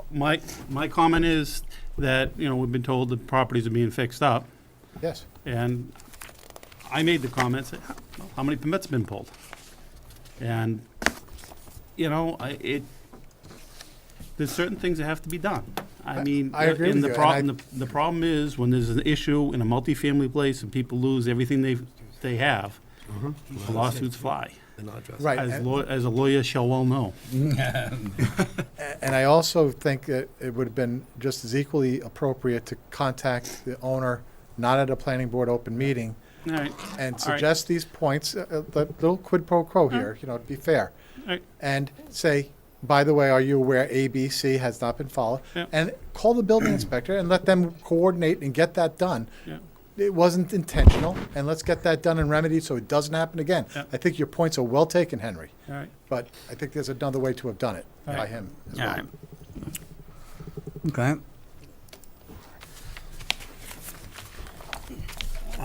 Me? So how many times on the trash pickup? We have it in there as 2 times per week. I thought 'cause you it's- said 3 last It's 1 week. now. No, it was. We could do 3, but it's No, 1 now, and we're doubling the I units. thought last week you to said 2. 3, though. If needed, do 3. I'm just, yeah, you said 3, so you just switched it to 2, so I just wanted to check on that. It will do at least 2, but if it needs 3, he's willing to do 3. And I thought we were gonna depend on see what was gonna happen with the Board of Health. Right. In terms of what they thought. No worries, I just wanted to I think that's correct a good that. point, too. Thank you. Do you have a copy of the plan with the fire truck, its radius? I don't. That's usually only issued to, it's a fire access plan. We issue it Right, to so to we the can't fire ask for it, prevention. or- No, you certainly can. And it You was- don't happen to have a copy in your folder? I don't have a copy in my folder, no. It's a specific plan that we usually provide to the fire prevention office. And we've created clean access to come into the site, pull into this area, reverse into this area, and pull out. And at no time that fire truck goes over any of those lines Nope. on your Nope. plan? No, none of those parking lines. It cannot for a fire to approve it. Well, that's not true. I actually saw a plan that you were talking about Drum Hill, so don't say it can't, because it actually did there. It didn't go over parking lines there. Yeah, no, it went over the line there. I actually saw it. The original one did. Yeah. Yeah, but apparently that's being reworked. It's been reworked. Right, reworked, but the point That was, was an overhang. An overhang can go, and that was no, a parking no, you lot. can tell by the lines they get darker. And when the line gets darker, that means there's a line over a line. We're not talking about that project. Okay. So for this project, we are not going Exactly, over but any we were talking lines. about what you said and what's The accurate. Fire so. Prevention Office has approved the project. Again, he can approve it. I can still have comments. Very good. And I shall. Okay. I'm all set right now. Anybody else? Yeah, Mike, I have a couple questions. Just, I think this board needs to discuss the non-conforming use and doubling the size of the building that's existing there right now. And if this project came forward as a regular zone, this wouldn't even be and the use tables is not even allowed.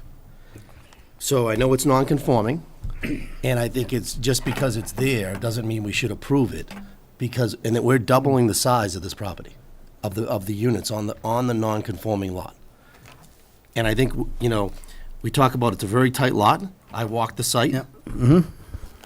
I do have one question for you. When you talk about the square footage of the, do you have a property lines of what you're considering for the calculation where you can put this building, or are you incorporating the entire lot? It is the entire lot that's incorporated, and Right. it's for all of the buildings on the lot. So all of the square footage on the entire lot is then divided by the entire lot area.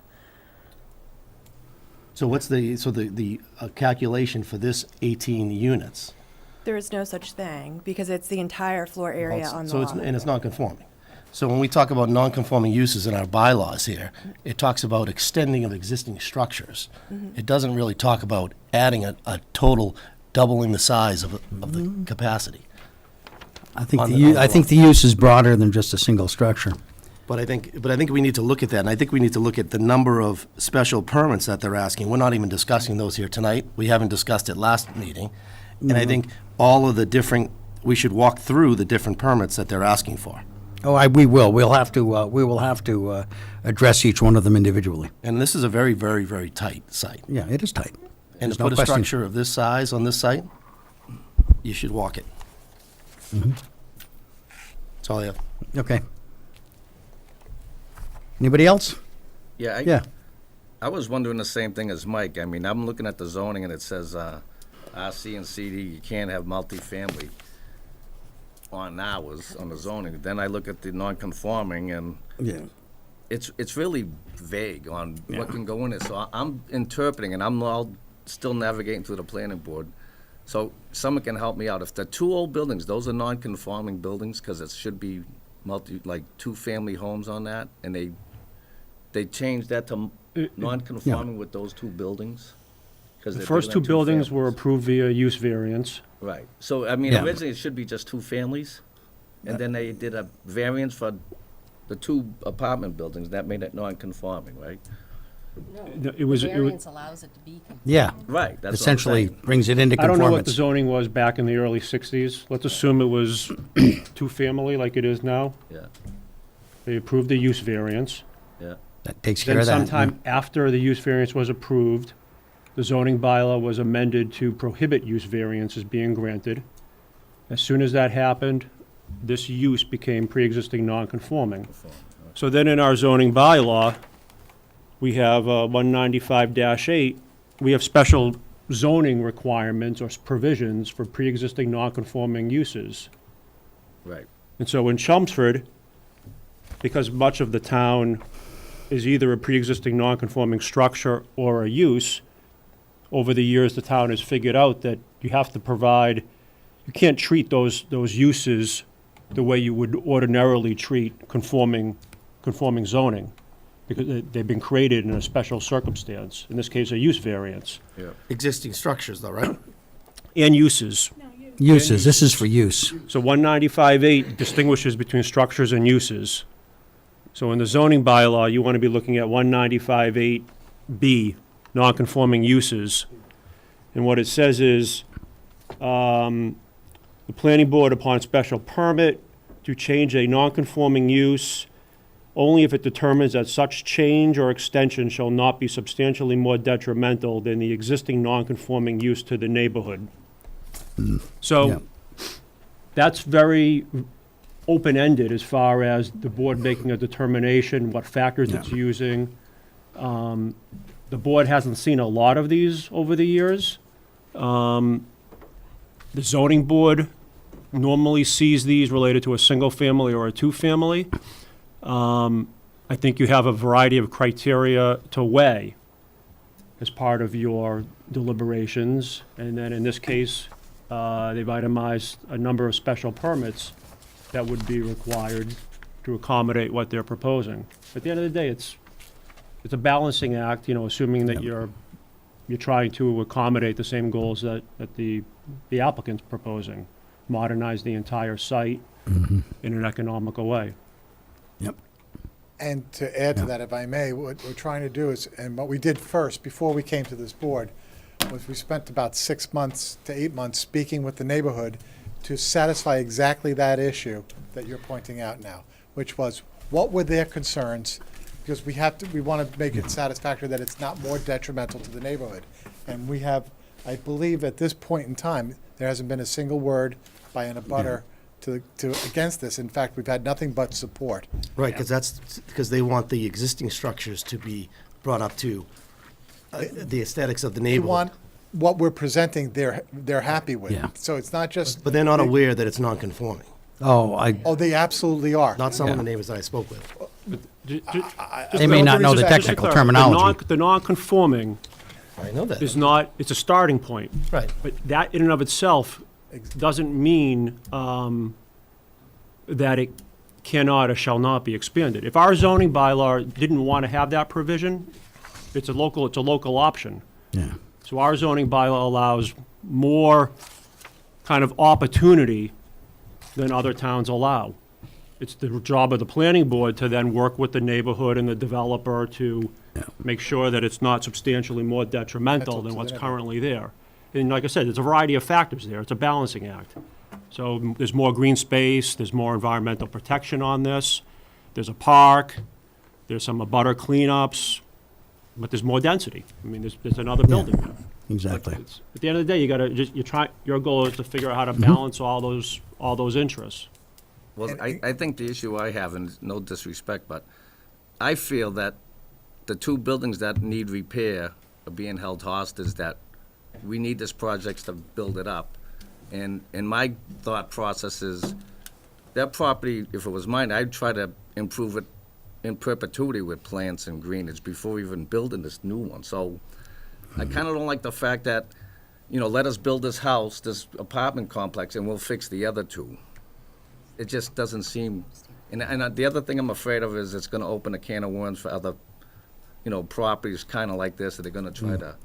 Well, let me address that. There's no precedential value. Right. This is unique to this site. And Evan can confirm this, as I think several of your more experienced board members can, Hank. Yeah. This is, any permits issued are not, can't be cited as precedent value to another application. It's specific to the conditions of this site, the locus, and only this locus. And every lawyer will tell you, every piece of real estate is unique. Yeah, and this is a particularly unique situation here.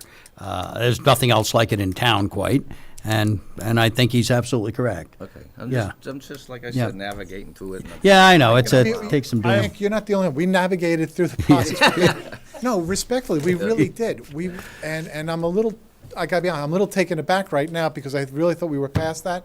But let's address it now appropriately. I've got one more question for you. If they went to condoize this and the town had to pick up the dumpsters, do you have any spot land banked for the dumpsters in the future?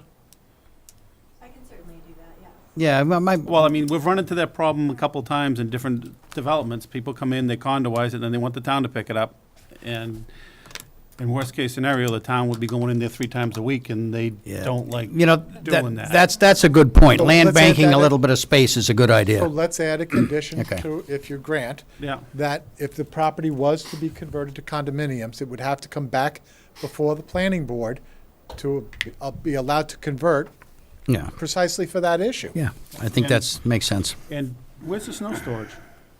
I mean, the snow storage is in some of the landscape areas that we have around the site.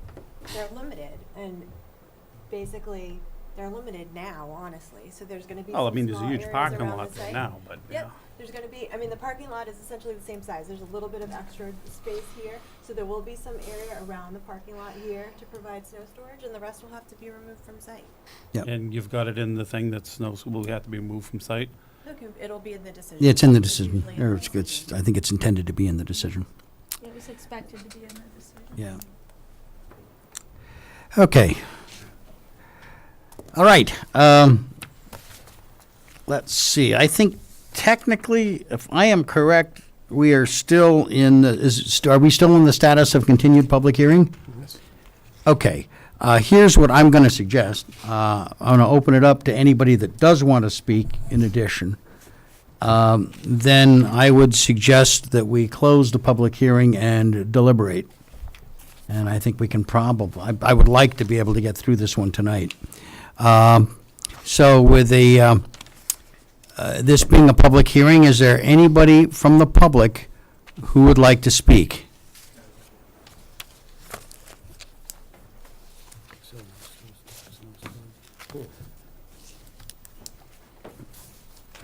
Ken Hi. Chassie, 60 Gay Street. Yeah. I just wanted to bring up one thing. They met with us multiple times at the Vinyl Square meetings. Evan was there. I just want to get this on the record. This property got into such disarray, the original buildings. I don't want to see this happen again. We were promised from Evan that they would levy fines on things that fell apart if it got to that extent. And even the trash, whether it's 2 or 3 times. I just want to hear that the town will actually do this, because I have never heard of any landlord with residential property getting fined. So I just want to hear from you, Evan, that that will happen. Yeah, so this, the reason that can happen is because there's a detailed decision. Okay. And That's these what makes it- decisions would be enforceable, there's specific conditions. Okay. So, That's all I want. you know, Because I heard it, and That's- it was a that's- promise, that's and the- that's that's what's- why a lot of us, you're That's right, the we difference do maker, want to Joe. see the rest of these properties fixed up. But Yeah. I just wanted to make sure that that was for the record. Yep. Thank But you is very that, Got much. it. Is that the only reason you guys approved it? You liked it because he's fixing the 2 properties? He's fixing it. There's a couple of issues. He's fixing the property up, which is one of the biggest things. The other thing is, there was a water issue, and my neighbor Billy is a great guy, and he gets a swimming pool from this property. I mean, he gets flooded. The other issue is the paper road. We don't solve that problem. The neighborhood would be here up in arms. We could have 60 people here, no problem, about that paper road. The main thing is, we know something's gonna go in there. We know somebody's gonna do something. It keeps coming up. Out of all the things I've seen thus far, this is the one that is the best that we've seen. Could it be better? Absolutely. Everybody wants a little bit less. I would like to see it a little smaller. But they've met with us. If they honestly do the things they've said, then this is something we could probably live with. Okay. I mean, you always want more parking. Evan knows from me being in town meeting, that was my biggest beef with that overlay. And allowing all these special things is parking. Parking's a problem. And in dense areas, whether you like it or not, it changes the feel of neighborhoods. It changes interpersonal relationships with neighbors, and it makes people's quality of life go down. Parking is one of the biggest issues we have, and if you don't want to be Lowell, it's going to happen. When you got these areas, and like he said, you have a barbecue, you have a friends over, you always need extra parking. And eventually, if there's 2 bedrooms, they have a kid, there's a 3rd car coming. You know, come on. It's obvious. So those are the issues, and like I said, thus far, this is the best one, and I'm going to be honest, they've been very open with us, and we've had a lot of communication. So I appreciate that. So, yeah, this property has been in disarray for I've been the resident, I've had this property for 24 years, and this property next to me has been absolutely an eyesore. Right. So, the neighborhood welcomes the whole thing getting fixed up. Yep. Thank Great. you. Thanks a lot. Is there anybody else who would like to speak? If not, I'm going to ask for a motion to close the public hearing. Anybody? Motion to close. Motion to close. Second. I have a motion. I have a second. All in favor? Aye. Opposed? Okay. The public hearing is closed. We're now down to the final pieces of our consideration. I've been quickly through the draft certificate of decision. I think it's got pretty much everything included in it.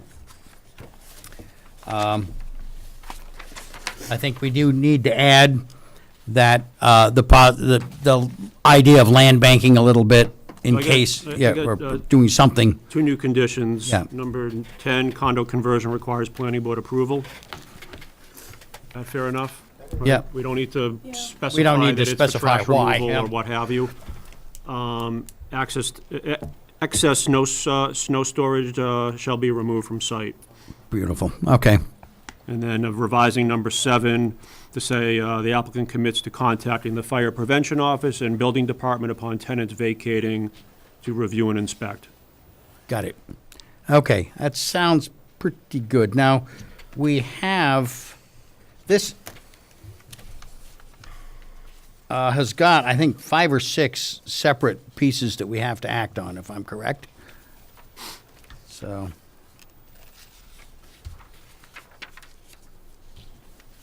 So may I suggest that there's Mr. Walsh made a good point. Maybe, I'm just trying to gauge what's going on here. There's some new members. I think there's some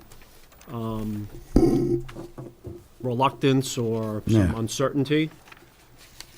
I agree with Mr. Walsh. I think you guys should go around the table and make sure there are no surprises. And if there's something that needs to be worked out, work it out. Okay. I would agree, though. I think we've done an awful lot of it. Let me see. How many individual things do we have in here that would need to be passed on? 2, 3. I mean, the first one's as Mr. Walsh keyed in on, is Yeah. the pre-existing non-conforming. Right. 5. If you don't agree on that, the others are all just minor, those are Right. those are minor details around the edges. Looks like there are 5 of them. Evan, procedural history 4C, zoning board variance from November. Exactly what did that? That was for the increased FAR. Okay, so that was the ZBA's approval to increase the amount of living space on the floor area. Correct. floor Yeah. area. Yep. And they essentially granted that variance to allow the applicant to proceed to the planning board process. Okay. Well, when people are satisfied, I'd be happy to entertain a motion on the first of these items, which is in fact the extension, proposed extension of nonconforming use. So just on that, you'll notice that Yeah. there are 5 special bullets. That's information that I've gleaned from the public hearing record. items that either have been discussed or were submitted in narrative or plan form. Yeah. Just to remind the board, the special permits require a supermajority, 5 votes in favor. If for some reason the board ends up voting a denial, it has to justify its denial. Right. And those need to be fact-based and defensible. Agreed. So, as written, it's based upon what I think has been presented. Yeah. No, I think you captured it rather well. Right, all right. I do. Just trying to lay that out. I know Yeah. normally we don't spend a lot of time trying to explain Yeah. the board business. But I think it's worthwhile. I think it's worth explaining here tonight. Okay.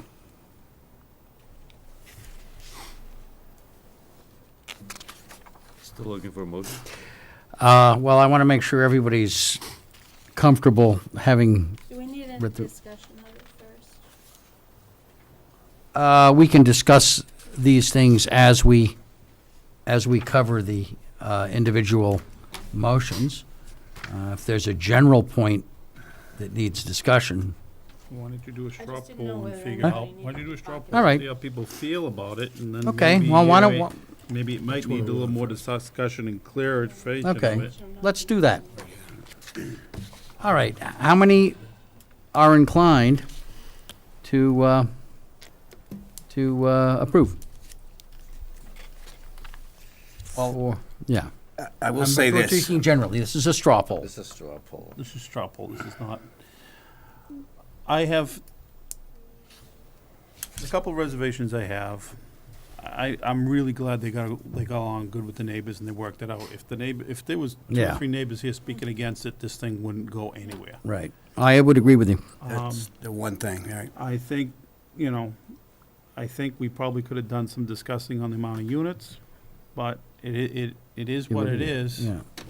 I mean, I've always felt that before, when we were doing these, that we had a big push that if we didn't do it, a 40B was gonna take it over, and we're trying to do what we can. Well, That's we gone don't away. know. We have That's no gone way of away. knowing. Yeah, No, okay. that's gone away, Well, it is for the moment, for the moment, for now. until the next census. On, but for, Yeah. for now. I guess I generally vote for it, and it's just because the neighbors are for it. Yeah. I mean, I would like to see the findings. I think we asked for the fire department to go through the buildings as far as part of this, and I think Evans changed it to when the units are Vacated. Right. Um, Well, that does Only- seem, that does seem to be consistent with their rebuild, their refurb schedules. Now, the only thing I find is you'll get somebody that will be in there for 15, 20 years, and they won't do anything, and that was my only thing about having somebody Right. go through and look at it at that particular time. And there's as you know, Henry, there's also provisions within the Fire and Building Code and To Board of show up Health and look to at it. do They're annual supposed to. Yeah, inspections. they're supposed to, and So I think that was something that the attorney for the applicant was referencing. Without Yeah. planning board business, there's still other provisions that allow town officials to get into these And buildings. I think this is one of those situations where tapping the fire department on the shoulder and suggesting that, given the nature of the project and the way it's involved, at some point in the not too far out future, they might want to go over and have a look, just to be sure. Because it's the whole business with the smoke detectors and all of that. I'm guessing that won't take much product. No, I don't. It won't take much, Brody. Won't No, take but much. We have I'm friends. for it, but I'm kind of reluctant for it, but. Yeah. I agree 100% with Henry. I mean, Yeah, I understand where you're at. the building seems too big to me, and if it wasn't for mitigating the flood in the neighbor's yard and the paper road and everything. Okay. But I don't like the fact that if we don't approve this, the buildings are gonna stay in disrepair kind of mentality. Well, I think that's an economic Right, well, I fact, mean, it's not my as much as problem. anything else, I can understand why it is the way it is. Right. Because somebody's got to make a living here. Anybody else want to comment? I think we've got a straw poll sense. Yeah, I think I'd like to. What's that? When this when this property came before us previously with an entirely different plan, I was absolutely opposed to the density that was being created based on that plan. I think that the applicant really listened and worked with their engineering to come up with a much better solution for the neighborhood. That they spent the time to meet with the neighbors and address the neighbors' issues. And this is just such a higher quality plan than what we saw before. All I can say is I really appreciate it. Yeah. I got a question for you, Nancy. Yeah. You came up with the 20 units per acre kind of guideline when we were doing affordable. No. Let's Clarify rephrase it, that. that's what I want. Let me clarify that. I came up with a 20 units per acre as data of what was currently in place I being built. just see that coming back to us more and more. It is coming back to us because that's what developers build. That's where their profit line is. And I mean, as we go forward with the master plan, I think we need to address that. Yeah. Because I don't think that, I mean, we certainly don't, we do not currently structure RM as high density. Not by any means. I mean, you can call it that if you want, but it's not a high density zoning as it is today. But there is definitely a need and a demand in today's housing market for high density, whether it's rental or condo, but there is a definite demand for apartment type, townhouse type, very high density development with virtually no care of lawns involved by the folks living there. And it's both on the bottom end, the young end and the old end. So we're seeing it a lot in terms of the 20-somethings, early 30-somethings, pre-kids, you know? And we're seeing it on the other end in terms of the retirees that have a need to get out of that maintenance mode. So my question to you is, all right, so you're saying 20-ish. 20-ish is Yeah, so- typical. So now, when we're doing density bonuses to get them to build affordable, where do we lie at that point? It's just something to think about. It's Yeah. something to think about. Well, I think that's, It's not the discussion here, I guess. but I think it is very salient for the master plan. But it is very much something It's we a, need to it's a address case with by the master case. plan. Yeah. I understand, Right. but it just, So, like, I mean, we've talked about this, 1 bedrooms, 2 bedrooms, 3 bedrooms, is it ownership, is it rental? I What's the understand. housing style? It's all, units per acre is very arbitrary.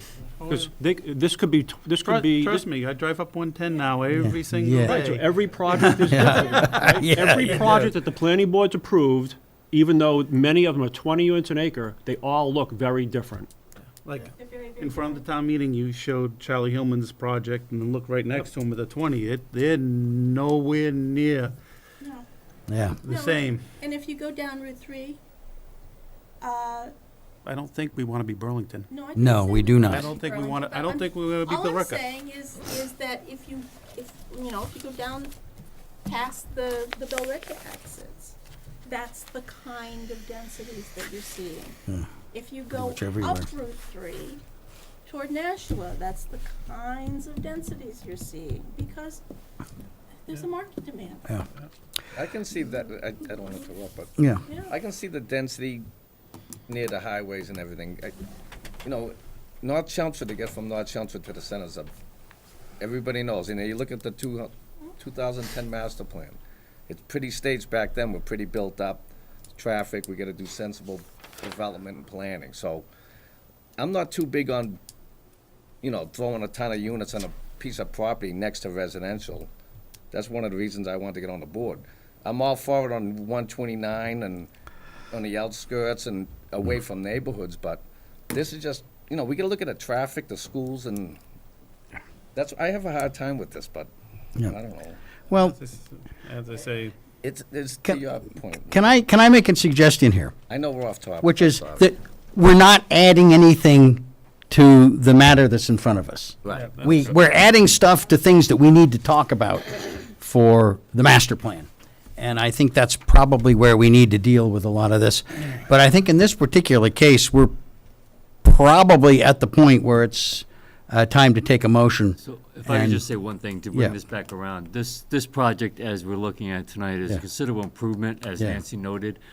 In addition to that, I think this is a reflection of the communication and the dialogue that not only developers have with us, but also developers have with the abutters. I think this is something that the planning board would hope for. Yeah. This kind of communication, yes. Yeah, I mean, this is. Okay. I So I agree, do approve agree this. with Donald. I think the biggest thing is Attorney Hausler and working with the neighborhood is, and they're all in favor of Yeah. it, so that's why I would move forward. Okay. Well, are we at the point for a motion? I think we might be. oh, we're gonna take a vote on. The first one up is it's unfortunately we don't have page numbers on here, but it's the one for proposed extension of non-conforming use. This is really the biggie. All right, I'll make a motion. Okay. Motion by me and seconded by whoever. The special permit under the section 195-8B1, proposed extension of non-conforming use is not substantially detrimental to the existing non-conforming use in the neighborhood. Is that? Yep. Okay, we have a motion. Would Mr. Whoever Yeah. has seconded? Additional commentary? None. All in favor? Aye. One abstain, one no? Yep, that was so one no, 1, 2, 3, 4, 5, 6, 1, and note that you get to vote on all of these. I know. Yeah. I didn't really raise my hand. I'm still on the fence. Oh, okay. Do you need my vote to No. get it over the fence? No. All right, then I'm a no. Okay. Then we have 5-2. Thanks. Okay, but we got the basic point there. The next one would be Off-street parking. the off-street parking piece, 195-21G. Section 195-21A, off-street parking within 10 feet of the property line in accordance with Article 5, parking and loading. The board determines Yeah. that these facts are available. Yeah. Now. Okay, do we need to identify the particular facts in this Yes, case? we do. Let us go back and identify facts. Let me put my glasses on.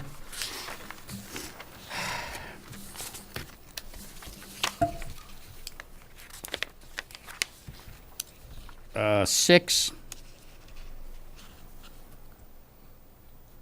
And indirectly, therefore, 7, the number, the count. And 8 speaks, 8, we have 2 8s, by the way, in the facts, 8A and 8B. Keep it at A and B for now. A and B, Right. yeah. A and B. Because it'll really screw up otherwise. Yep. Yeah, 6, 7, and 8. yeah, Yeah. and 9. And 10. Yeah, it's buffer strips. Okay. Yeah. 6 through 10. 6 through 10, all right, yeah. A and B. And including 8A and B. All the A's and the B's. Okay, we have a motion. Motion by me. Second. Further discussion? All in favor? Aye. Aye. We got 5. And Was that a- 5-2. 5-2. The next one up is reduced buffer strips. That is, Same thing. yeah, the same set, really. You skipped And over one. one. You skipped over dead-end parking aisle. Yeah. Oh, did we miss that end parking? Yep. Parking and loading.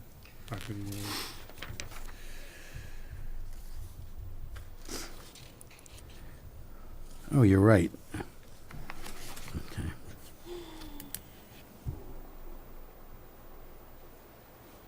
Special permit is required for parking.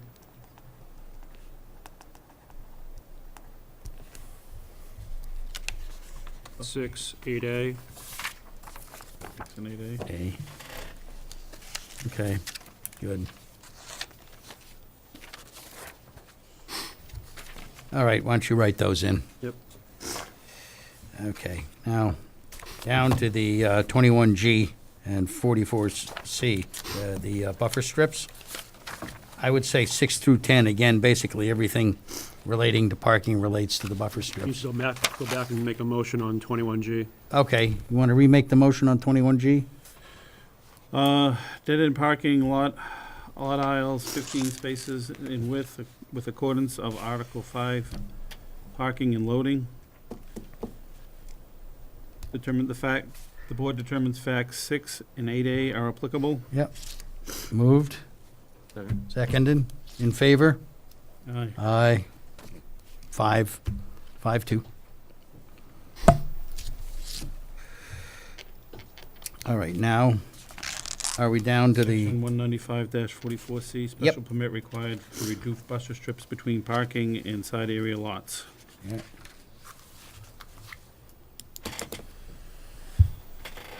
All right. We covered those 6 through 10. yeah, I think it's 6 through 10, again, it's all the same ones that Yeah. related to parking. Yeah, 10 is buffer strips, yep, 6 through 10. Okay. We have a motion? Motion by, second? Yep. Second? Further discussion?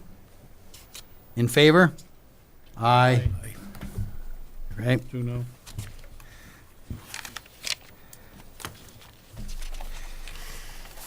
now we got 2 more. We have the 44C, The next one is yeah, 21J1. right.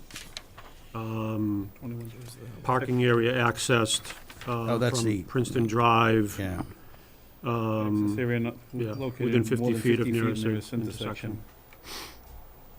yeah, that's, Why do we need this one?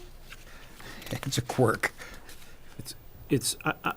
I think what's happening here is that the applicant, working with their attorney and team, want to ask for this zoning relief, even though it's a pre-existing condition. It has to do with I just want to get it on the record. the that it's proximity of the where it existing is. Yeah, access point is too close, within 50 feet of an existing intersection. Safety for zoning. yeah, Okay.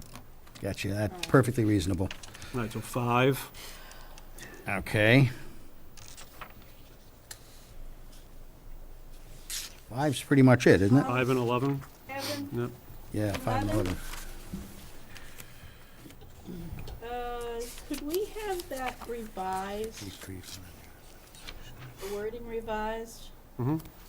So it says, a special permit is required for the parking area as the existing Princeton Drive access? Yeah, Yep.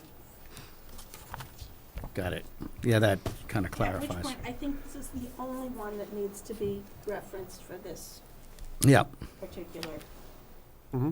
okay. special permit.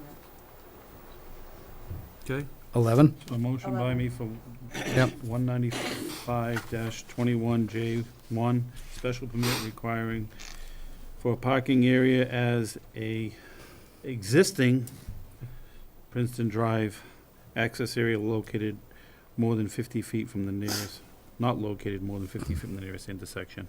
Moved? Me, second. Seconded? Further discussion? In favor? Aye. 5-2?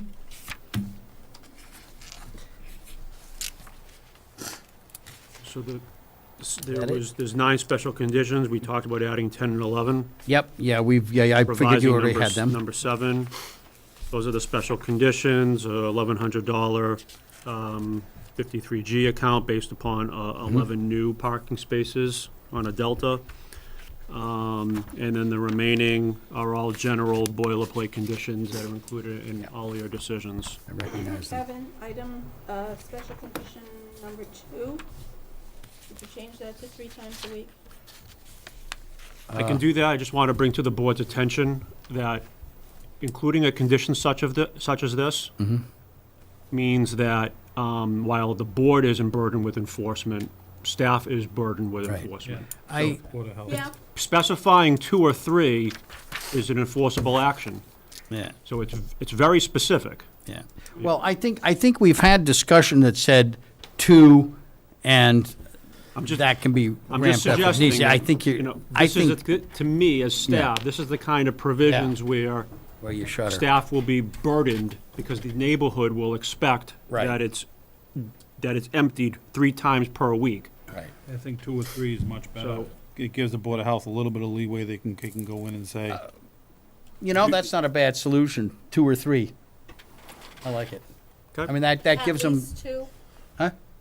well, 2 or 3 is at least 2, yes. Well, I understand, but, I mean. Or at least 2 would be another way to word If it. you're gonna say 2 to 3, you may as well say at least 12. So it's currently worded at a minimum of 2 times per Yeah, week. that's At a minimum. I think you've got it covered. Leave it as is. Do you Okay. have to stipulate how many dumpsters? It just says dumpsters. It's on the plan. They've already put it They've on the already- plan as 2. It's not on here. And that's actually why we went to twice, because we were trying to limit the dumpster exposure, and But number 10 would be land bank and the, Number 10 is condo conversion requires planning board approval. yeah.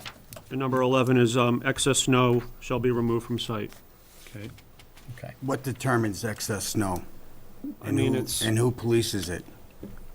So, you know, at any time, fire can make a Yeah. declaration. They're probably the most important one. Anytime the police department can make a declaration. Yeah. And then anytime the building building commissioner can enforce your plan that's approved. Yeah. So they're not showing any snow storage on the 76 parking spaces. So if they wanted to, they could present to the planning board that they'd like to use some of the spaces for snow storage. They're not proposing that, you're not approving that. So during a snowstorm. They got to if- keep them clean. If the building commissioner receives a complaint or wants to go out there proactively, 76 spaces need to be cleared of snow so they can be used for parking. Right. Now, again, there's some acknowledgement that a storm drops, 12 inches of snow, and it may take 2, 3, 4 days. But public safety would be paramount. So, just like any other site in town, if there's a public safety issue, you don't need a planning board decision for a No, we public don't, safety but- official to. I just think what's gonna end up happening is snow's gonna end up going into spots, and And nothing's gonna 9 out of happen. 10 times, it's not a problem. Right, right. And when I say not a problem, I'm meaning for the town. But it's not what was approved or the way it's supposed to be. So the reality is, we're just saying it, but really, we're gonna do Yeah, I whatever mean, we it's, to want. me, I take a slightly different approach on these things. It's private property, tenants are paying rent. If the tenants have an issue, they complain to the That's landlord, correct, that's right? correct. Until it's a safety Right, issue, with right. what you And- said. and then 'Cause we can- again, then you we have can to have march in. emergency vehicles pulling Yeah. down in here. Exactly. And So if you're there's- not having right. snow removed, how are you gonna turn around? Agreed. Yeah. But you could say that about any site in town. Some sites may have plenty of parking. No, you can't say it about any site. I'm just saying, some No, sites may have that's plenty not of. right. You can't say it about any site. You could say it about maybe some other sites, but not any. There's plenty of sites in town where it's tight.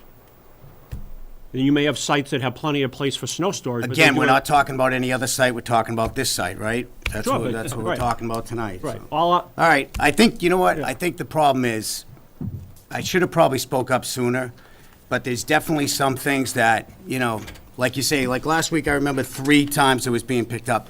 All of a sudden, it's changed to 2, and then it's like, oh, why, did we say 2? You did say 3, I didn't just think that up, so I just feel like I'm gonna have to speak up more and ahead of time. I waited. The reason why I'm moving forward with this, because the neighbors are in favor of it, and that's really the only reason. That's all I got. Okay. All right, do you have everything you need? Do, yep. Okay, well, write it up and send it around, and I will find a way to get up to Town Hall and sign it at the appropriate moment. Okay. Thank you very much, all of you. Thanks. All right. That- Appreciate all your efforts. Thank you. Well, Thank you all. thank you for Everybody. coming in and commenting. Thank you. And working with these guys. I think this was one of the tougher ones. Good collaboration, it really was. Yeah. And Yeah. The 25 neighbors that were here when we started this, They'd be here if they weren't on. Yeah, exactly what I'm thinking. Thank you. Thank you. Thanks, Doug. Thanks. Okay. All right. We have new business. We have Route 40 indicated. We are not meeting until what? Next Tuesday. Next Tuesday. Which, if you haven't been to a Route 40 meeting, they're actually some of the nicer ones around. Come on down and visit. I'll be there. I mean, I'm not technically even. It's great neighborhood participation, and I'm not technically even on it at this point, but I wouldn't miss it. Yeah, there are a couple. There's one back there. Another Route 40 person. Pass the whole thing, one whole package all the way down. Yeah. Get up. Yes. Another Lovett Lane. Just a Oh, note this on is just all all, zoning this is one items. packet. One all right. packet. It's one packet. One packet. Just keep passing. Just keep passing. Hold on, she's got the other. I thought we were not going to fill the master plan committee until after spring elections. Well, we have not committed on it, but these are the applications that have come in, and we should have a look at them and be familiar with them. Murphy and And if we wish, and I think that we probably will, we should probably have them come in and just present themselves to the board, say hello, and let us know what some of their thoughts are. I see they both have interesting backgrounds. So when we get these, we bring them Yeah. to you at your next regular scheduled Right. meeting. My suggestion is that tonight you vote on a deadline to receive applications. That way, everybody listening understands, what the process is, when the deadline is to submit an application. When we get additional applications, then invite all those candidates in, and the board can do what it pleases. Are you talking about the master plan committee appointments? Yes. Yeah. Can you come to the podium? Yeah, come to the podium and, No, they're at home, they can't hear you. Okay. You may talk really loud, but I don't think they can hear you all the way across town. I'm kind of hoping. All right, well, you say here you need 2 citizen representatives, and I have an idea for one of Can you them. identify yourself Oh, for I'm me? sorry. My name is Nancy Gillis. I'm at 248 Groton Road, and I am on the Route 40 committee as well. And there was one woman that should have been on it. She's here at every single one, and I think Mike Walsh knows her.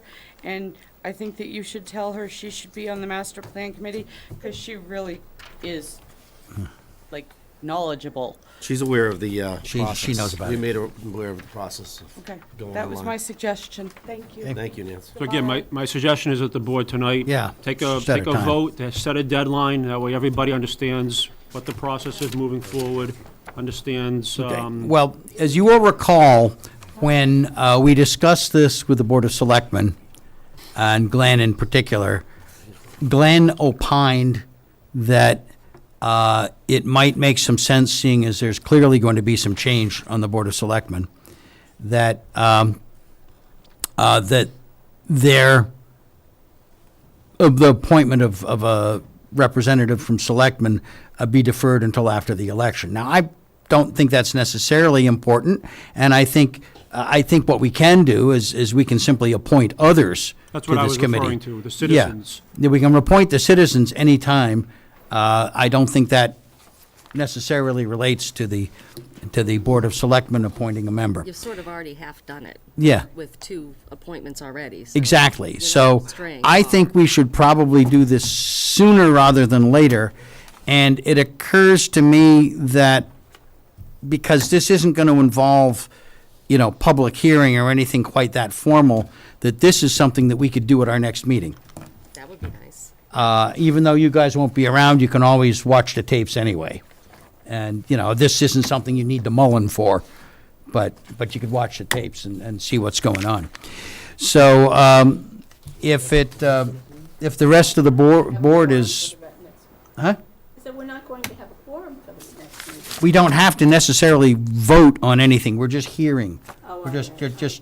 letting them present themselves. We will have a quorum, but we'll just have a quorum.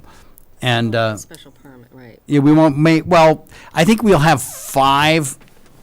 Well, Which we would would need a, technically, we could do a special permit, but I don't want to do Yeah, it'd have to anybody's be unanimous. special permit if I've only got 5. So, Can you but, get a resume for this huh? applicant? Well, we can certainly ask for them. Nancy, I didn't hear you, I'm sorry. Could you get a resume for the first applicant? They're requested on the website, if you've ever applied for a I committee have. Yeah. before. What they submit is what they submit. Yeah. Okay, well, You don't- you know? There's So- phone numbers on there, if you'd like to see Yeah. it, you could, you So know. what we should be doing is giving people a deadline. Right. To send their, Yeah. that's what we're supposed to be doing right now. Right, and Exactly. my take is that we should plan on hearing the candidates on our meeting of the 13th, and that we should let it be known that that's going to be our deadline for taking, or a day or two before that perhaps, will be our deadline for taking additional applicants. So you're going to invite them in but not make any votes because you're missing. Right, well, let's just invite them in, let them talk, tell us about their vision, Okay. and tell them, It would be best for me if we could make the deadline the Wednesday prior, so that I could get that together. that's a week from today, isn't it? Yeah, Yes. Okay, I That's think the that's 6th. fair enough. is that fair? That works for You me. can put that on the website too, that this. Okay, if you could get that on there, I think that would be good, and then we'll get That way this you can matter. have them to look over for the Right. weekend, Good, and we'll have time to get in touch with them. great, thanks, Colleen. Okay. What else do we have?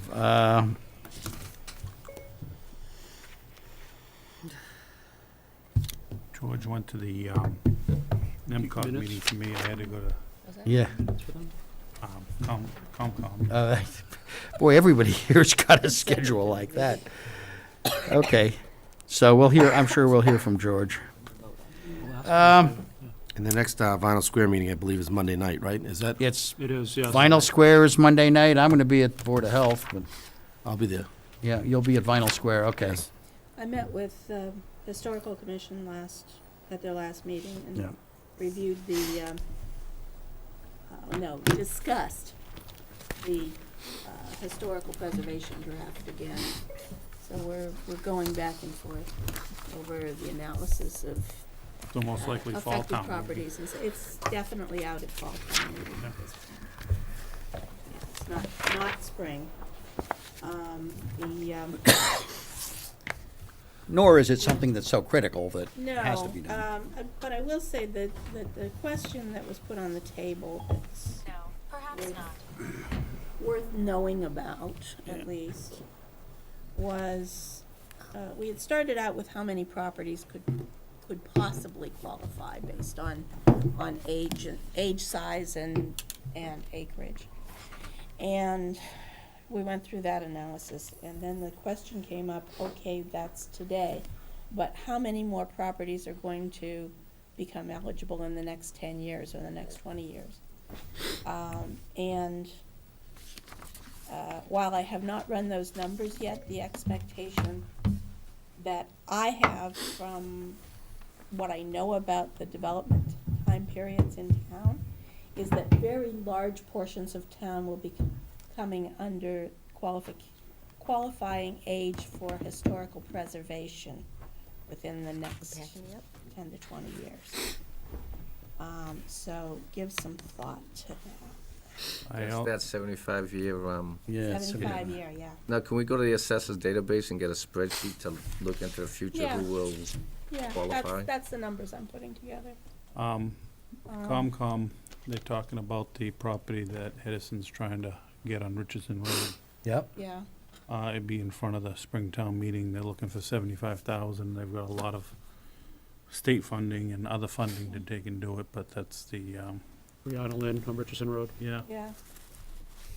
So It's a that's, small request. Is that the It's a current small state land, or request. is it different it's a land? small request from us, yeah. It's for an the piece of existing property. 16-unit senior housing, Yeah. privately owned. Yeah, but which property is it? Is it the town property? No, it's a privately owned 16-unit. It's on the other side of the street? How large is the property? An acre, maybe? No, Okay. Yeah, well, it's got 16 units of senior. Yeah. Good. Affordable. Yeah. Seeing as I'm rapidly getting there. Some say Getting I'm there. already there. Michael, you are old. Yes, Do you have any ancient mirrors? venerable. Do you have any mirrors? Do I have any mirrors? No, I banned them from my house. Okay. I'm gonna ask, but you don't have to do minutes. I did send them out. I'm hoping somebody reviewed. Oh, them, 'cause yeah. I Oh, did yeah. not- Right. I didn't print them. I read them. Has everybody had a look? Was everybody okay with it? I mean, I. Well, you got my one comment, which was. fixed it. And you fixed it. Is anybody here uncomfortable passing on the minutes? If not, we can always do it next meeting. Okay. I'm okay with them, I read them. All right, we had the February It was January 23rd. and February 7th. Nope, January 9th of. the January Joint 9th. meeting. Okay. Why don't we do the Do 'em up in. joint meeting first? That was January 9th. The joint meeting was short. Motion to approve the meeting minutes. Motion to approve? Second. Second? Abstain. Oh, never mind. Huh? I'm getting ahead of myself. Okay, wrong one. All in was favor? Aye. Aye. I wasn't at that meeting. Opposed? Abstain? Abstain. It passes. Okay, Okay, the next one is the 23rd. 23rd. Motion to approve the meeting minutes from the 23rd, Thank you. January 23rd. Second. Motion and second? All in favor? Aye. Opposed? Thank you. All right. Got that little matter cleared up. Is there anything else before I invite Henry to present his usual? I think that was it from Com. That was, that's a big thing. That's what's coming in front of the town meeting. Yeah, okay. Oh, one other thing. Motion to adjourn? Okay, I need to, all right, what do I need to sign here?